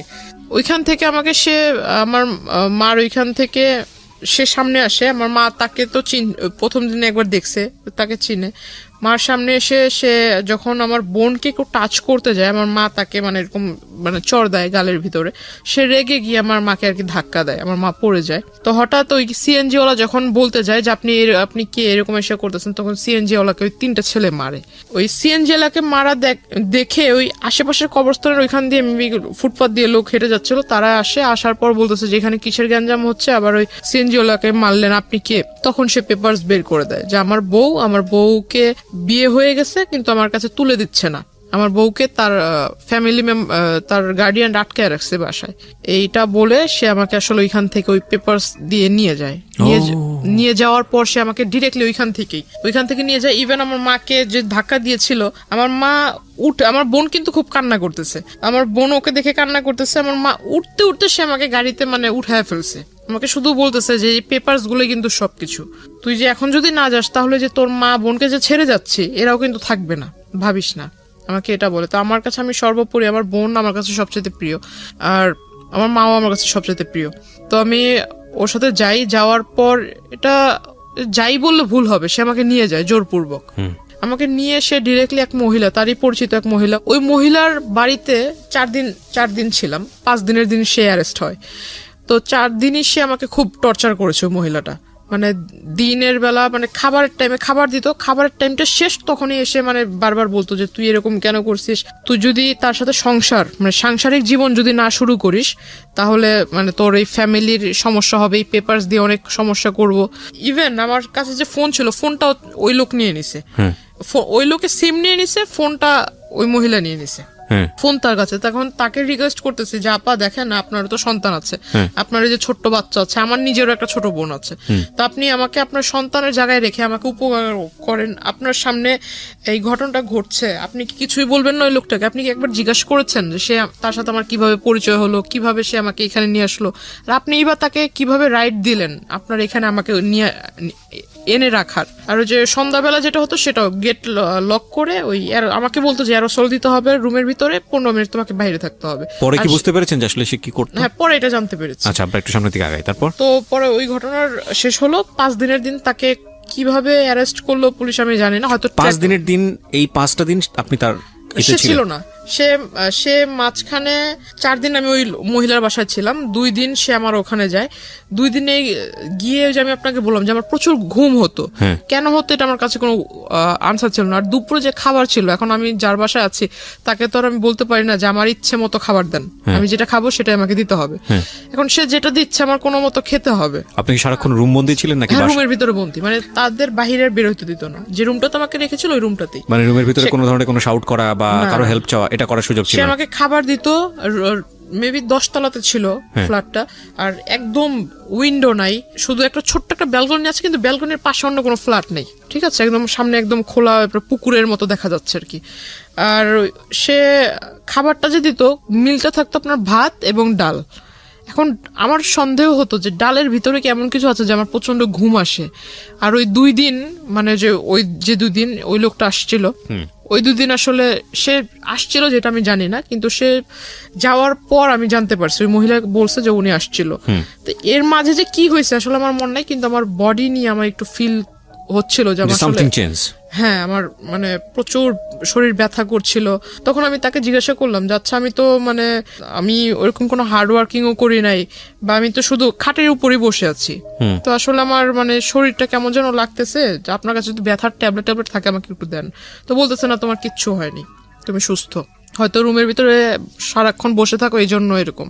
তো আমি বললাম যে রুমে যেহেতু সারাক্ষণ আপনি বলতেছেন আমি বসে থাকি, তাহলে আপনার ওখানে কোনো একটা কাজটা দেন, আমি ছোট ছোট মানে আপনাকে হেল্প করি, আপনার কাজে হেল্প করি। বলতেছে না, তোমার ওই রুমেই বসে থাকো। তো মানে আপনি তো নরমালি ছিলেন, আপনার কথা শুনে যেটা মনে হচ্ছে মেন্টালি নরমাল ছিলেন।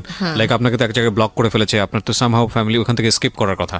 ওইখান থেকে আপনার একটা আর্জি থাকা উচিত যে যে কোনো ভাবে হোক আমাকে এখান থেকে বের করো, বা এরকম কিছু একটা। না, এটা তাকে ওই মহিলাকে তো অনেকবার কনভিন্স করেছি, প্লাস ওই মহিলার সাথে দেখা করার জন্য ওনাদেরই দলের কিছু লোক এসেছে, মানে এটা দেখার জন্য যে আসলে ওই লোক আমাকে কেনই বা আনছে এখানে, এনে এখানে রাখছে। মানে তাড়াতাড়ি, মানে যে মহিলাটার বাসায় রাখলো ওই মহিলার সাথে ওই লোকের খুব ভালো রিলেশন, আবার ওই লোকের অগোচরে, ওই ব্যক্তির অগোচরে ওই মহিলা আবার তাদেরই দলের তাদের যে রাজনৈতিক দল, ওই দলের মানুষদের সাথে ওই লোকের ব্যাপারে খারাপ আলোচনা করতেছে। এটা আমি আমার রুম থেকে শুনছি, বাইরে যারা কথা হচ্ছে।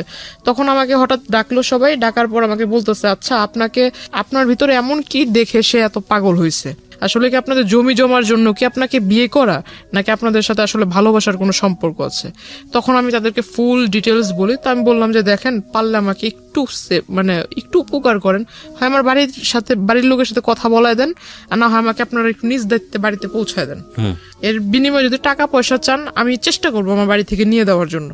তখন আমাকে ওই যে একটা লোক আর কি বলে, একটা ব্যাড প্রপোজাল দেয় যে এইটা যেহেতু সে তার মতো একটা বুড়া লোক যদি মানে আপনার সাথে এরকম করার চিন্তা ভাবনা করতে পারে, তাহলে আমরা গুলো সমস্যা কোথায়? আমরা তো এরকম চাইলেও পাই না। প্রপোজাল গুলো দেয়, তারা আমাকে বলতেছে যে আমাদের লিডারের মতো লোক যদি এইটা করার সিদ্ধান্ত নিতে পারে, তাহলে আমাদের কাছে তো মেয়েরা আসতেই চায় না। আমরা কি ভুল করছি? আমরা কেন এরকম পাই না? তো আমাকে সে ব্যাড প্রপোজাল দেয়। তখন আমি আসলে বুঝতে পারি যে আসলে এও হলো ওই কোয়ালিটিরই মানুষ, মানে স্কিপ করার কোনো রাস্তা নাই। না, এদেরকে আমি বললে তো আর উল্টা তাদের আবার এই সমস্ত ওদের সাথে যা যা কথা হয়েছে আমার কাছ থেকে তো সমস্ত কিছু শুনছে। শোনার পর আমি যে ওই লোকের কথা বললাম, ওই লোক খারাপ, এটা সেটা যে বললাম, এগুলো আবার যা ওই লোকের কাছে বইলা দিছে। প্রিয় শ্রোতা, এখানে একটা বিষয় আপনাদেরকে পরিষ্কার করতে চাই। জান্নাতকে বা জান্নাতের আজকের এই জীবনের জন্য জান্নাতের ভাষ্য অনুযায়ী যে ব্যক্তিটি দায়ী, আমরা তার নাম পরিচয় এখানে উপস্থাপন করছি না, যেহেতু এটা ইনভেস্টিগেটেড শো না। কিন্তু আমরা অনুষ্ঠানের শেষে গিয়ে তাকে ফোনে কানেক্ট করব, তার নাম পরিচয় গোপন রেখেই আমরা তাকে ফোনে কানেক্ট করব এবং তার বক্তব্য আমরা আজকে আপনাদেরকে শোনাবো।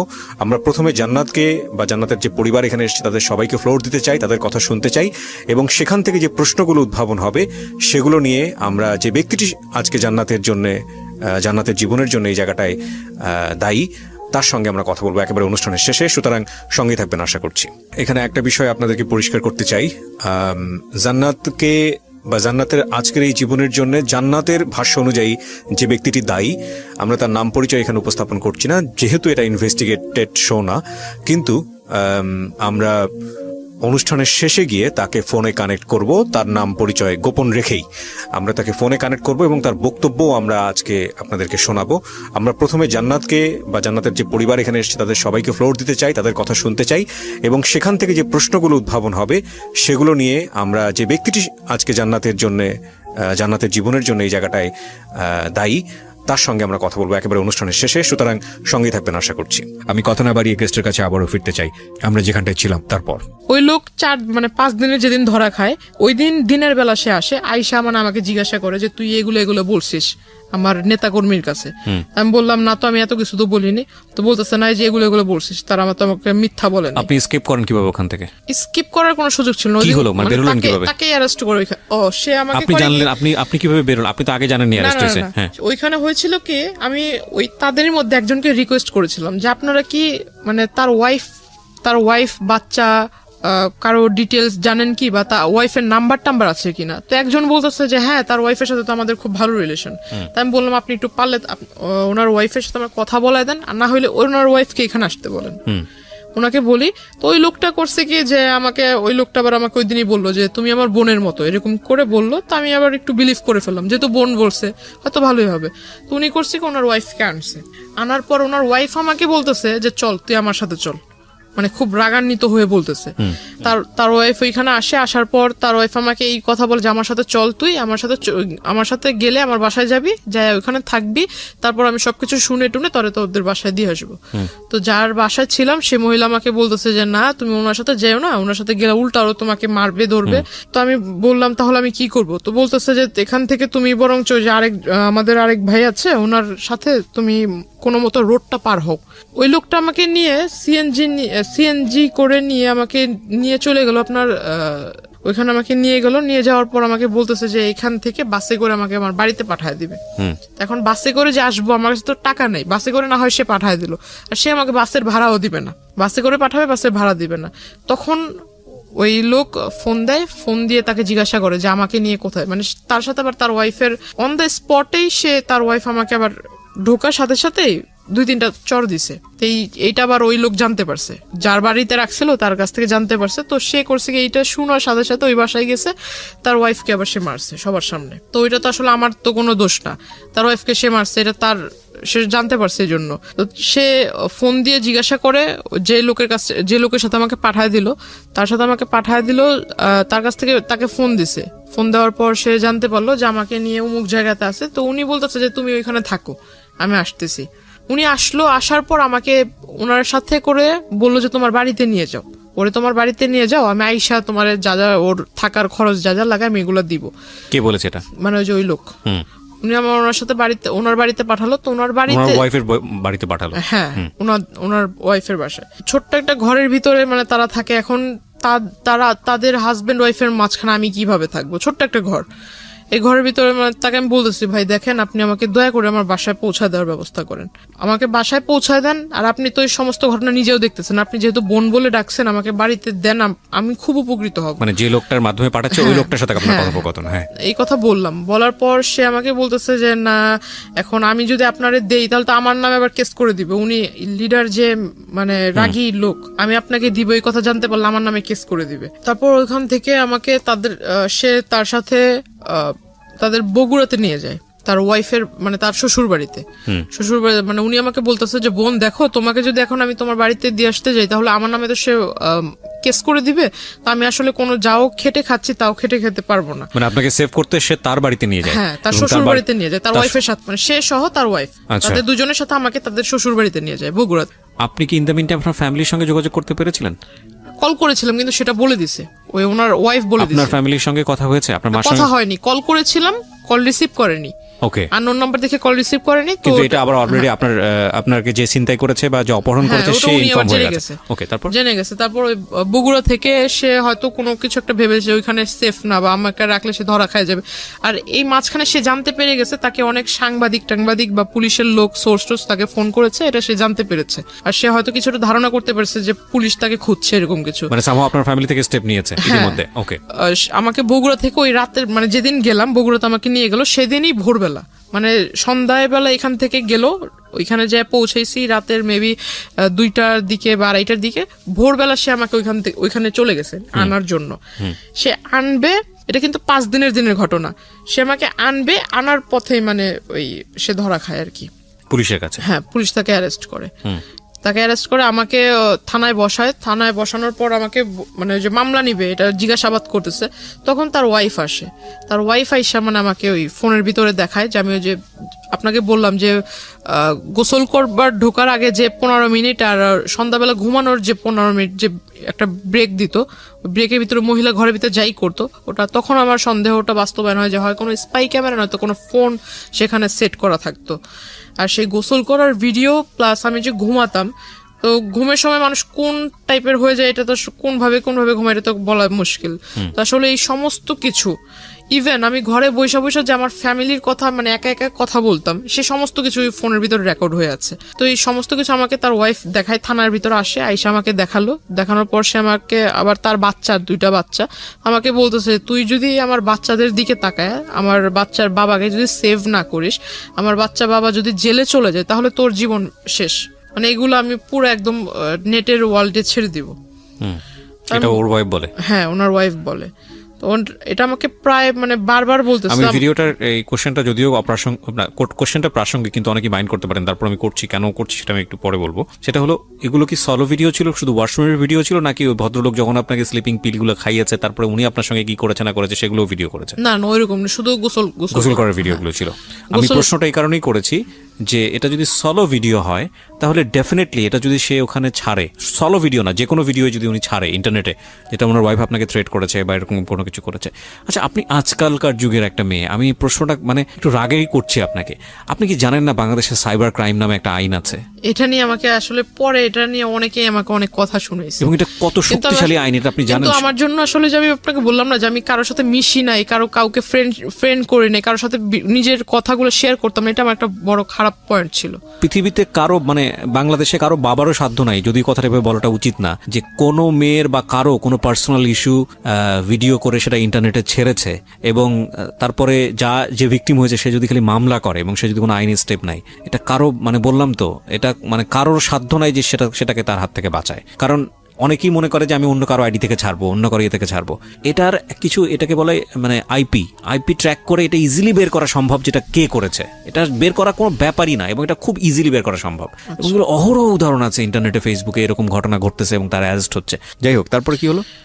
ওনাকে তখন মামলা লেখা হলো, আর উনি মানে থানার ভিতরে আপনাকে ভয় দেখাচ্ছে। আপনি তো চাইলে পুলিশে তখনই ইনফর্ম করতে পারতেন। তখন মানে আসলে তো উনি আমাকে মানে শুধু সামনে এসে বলতেছে, অথচ আমার মা আমার সামনে আসতেছে, তখন আমার ভিতরে একটা ভয় কাজ করতেছে। আমার মা সামনে এসে আমাকে বুঝাইতেছে যে তুই ভয় না পেয়ে যা ঘটছে সেটা বলে ফেল। আসলে আমার ভিতর চিন্তা যে এই মহিলা যেভাবে বলতেছে, এখন এটা যদি সবার কাছে দেখায়, এখন একটা মেয়ের কাছে তো তার মানে শুধু মেয়ে না, যে কোনো মানুষের কাছে তার সম্মান অনেক ইম্পর্টেন্ট। হ্যাঁ, এখন এটা যদি আমি যে এলাকা থেকে বিলংস করি, এটা তো মানে অনেকটা গ্রাম্য এলাকার মতো, তো এখানে যদি এই জিনিসটা একবার ছড়ায় তাহলে তো আমার কথা নিলাম বাদ দিলাম, আমার ফ্যামিলিটা কি হবে? আর আমার মা তো এত বছর ধরে নানুর বাসায় আছে, আমার বাবার বাসায় থাকলে একটা আরেক কথা। ইনস্ট্যান্টলি আপনার জবানবন্দি নিয়েছে? ওই সময় আপনার জবানবন্দি নিয়েছে না পরে নিয়েছে? মানে যে কোর্টে যে নেয়, কোর্টে তো অনেক পরের বিষয়। থানাতে কি হয়েছে আপনি সেটা বলেন? থানাতে মামলা হয়। হ্যাঁ, থানাতে মামলা হয় যে আমার যে কি বলে মাইনর, হ্যাঁ, যে নারী ও শিশু, মানে তখন তো আমার বয়সটা হয়নি। হ্যাঁ, নারী ও শিশু নির্যাতন আইনে মামলা হয়, অপহরণ মামলা, এটার মামলা হয়। মামলা হওয়ার পর তাকে থানাতে সারা রাত্র রাখা হয়, পরের দিন তাকেও কোর্টে মেবি পাঠানো হয়, আর আমাকেও পাঠানো হয় আপনার যে হসপিটালে, বগুড়া কোর্টে। না, আপনার থেকে অ্যারেস্ট করেছে কোথায়? অ্যারেস্ট করেছে ঢাকাতে অ্যারেস্ট করেছে। ওকে, তো আপনি ছিলেন তো বগুড়া থেকে সে যখন ঢাকায় নিয়ে আসছে ওই দিনই, নামার পরে ঢাকাতে ল্যান্ড করার পরে। ওকে, ল্যান্ড তো না, ঢাকাতে আসলে আসার পরে। হ্যাঁ, তো আমাকে মানে কোর্টে নিয়ে যায়, কোর্টে যে ডক্টরের যে চেকআপ গুলো থাকে ওখানে থাকে, তো ডক্টর আমাকে, মহিলা ডক্টর বলতেছে যেটা ঘটেছে সেটা বলবেন। এখন মহিলারা তো আমি আর বলতে পারি না যে আমার এই মানে আমি তো নিজেই কনফিউজ যে আমাকে আদৌ কোনো ট্যাবলেট খাওয়াইছে কিনা, আদৌ আমাকে কোনো মানে কিছু খাওয়াইছে কিনা। এখন আমি বলতেছি যে না, আসলে ওরকম কিছু না। আমার ভয়টা ছিল যে ওনার ওয়াইফ যদি কিছু একটা করে ফেলে, আমাকে যেভাবে বলতেছিল, আর ওনার ওয়াইফের ব্যবহারটা খেয়াল করবেন প্রিয় দর্শক এবং শ্রোতা। একটা যেটা হচ্ছে মামলা কিন্তু হয়েছে অপহরণ, নারী নির্যাতন মামলা, ওখানে কিন্তু ওই মামলা কিন্তু তিনি অ্যারেস্ট, কিন্তু মামলা যেইটার উপরে বেসিস করে মামলার গতিবিধি যাবে সেটা হলো এই মেডিকেল রিপোর্টটা। এটা খুব ইম্পর্টেন্ট। এবং হ্যাঁ, মেডিকেল রিপোর্টটাতে যেটা আসতেছে সেটা খুবই ইম্পর্টেন্ট।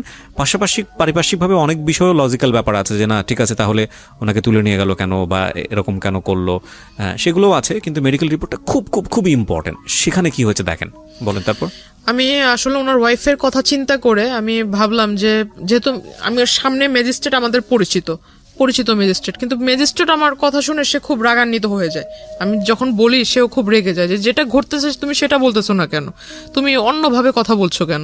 তো আমি এটা করলাম, করার পর মানে এখান থেকে তাহলে আমাকে তখন ওই একটা পুলিশ মানে যে মহিলাটা আমাকে মহিলা কনস্টেবল যে নিয়ে গেছিল সে আমাকে বলতেছে তুমি যে এই কাজটা করলে এখন এই লোকটা তো বেঁচে গেল, তোমার এই জবানবন্দির উপরে বেঁচে গেল। ওই জবানবন্দির উপরে যে সে আসলে জামিন পেয়ে যাবে আমি ভাবছিলাম যে মানে যেটা হইছে আসলে ভালো তো হয়নি, কিন্তু আমারও তো হাত পা বাঁধার মতোই। মানে অন্য সবাই চিন্তা করতেছে যেটা হয়েছে মানে তুমি মরে গেছো আবার মরার চিন্তা করতেছো কেন, সবাই আমাকে এইভাবে বলতেছে। তা আমার কথা হইতেছে যে বাবা যখন দেখবে, মা যখন দেখবে এই বিষয়টা তখন কি ভাববে। ডিসিশন পাওয়ার পর আমরা নিজেদের যতটুকু যথাসাধ্য চেষ্টা করে যে আসামিকে অ্যারেস্ট করছি, তা আসামিকে অ্যারেস্ট করে লাভটা কি হলো। ডেফিনেটলি মানে ক্ষিপ্ত হওয়া উচিত, আমরা নিজেরাই ক্ষিপ্ত হয়ে যাচ্ছি আপনার কথা শোনার পরে। খুব রেগে যায় তখন, আসলে আমি চুপচাপ ছিলাম। তখন আমাকে সে রাগ করে আমাকে বলতেছে যে ওরে বাড়িতে দিয়েও লাভ নাই, এর থেকে বোঝা যাইতেছে যে আসামির সাথে ওর ভালো কম্বিনেশন আছে। ইউ ডোন্ট ডিজার্ভ ইট, প্রথম কথা হচ্ছে এটা, কারণ আপনি এত বড় রকমের ভুল করেছেন, আনথিঙ্কেবল। ওকে, তারপর তখন আর আমাকে মানে কেউ পাত্তা দিচ্ছিল না, কেউ দাম দিয়ে কথা বলছিল না, কেউ আমাকে মানে কোন একটা ভালো কিছুর জন্য বলছিল না, সবাই যেন এরা চলতো। 4 মাস না 5 মাস পর সে জেল থেকে বের হয়। বের হওয়ার সাথে সাথে আমার মামির সাথে কন্ট্যাক্ট করে, আমার মামির সাথে একটা ভালো রিলেশন তৈরি করে ফেলে। মামির কাছে এই পিকচার গুলো পাঠায়, মামি আমাকে এই পিকচার গুলো দেখায়। মামিকে পিকচার কি নেটের মাধ্যমে পাঠিয়েছে নাকি মেইল করে? মেসেঞ্জারে উনি পাঠিয়েছে। সেটা তো নেটে ছাড়া হলো না, ব্যক্তিগতভাবে আদান প্রদান হয়েছে, কিন্তু নেটে ছেড়েছে আপনি নিশ্চিত হয়েছেন কিভাবে? এটা তো মামির ফোন থেকে, মানে ওনার যে আপনার আইডি খুলে যে ওইটাতে ছাড়ছে সেটার লিংক মামিকে দিয়েছে, আইডির লিংকটা মামি আইডিতে ঢুকছে, ঢুকে পিকচার উনি দেখছে, দেখার পর আমাকে দেখাইছে। তখন আমি সুইসাইড করার আর কি মানে প্ল্যানটা করি। তখন থেকে মানে সে করে কি ওই যে ওই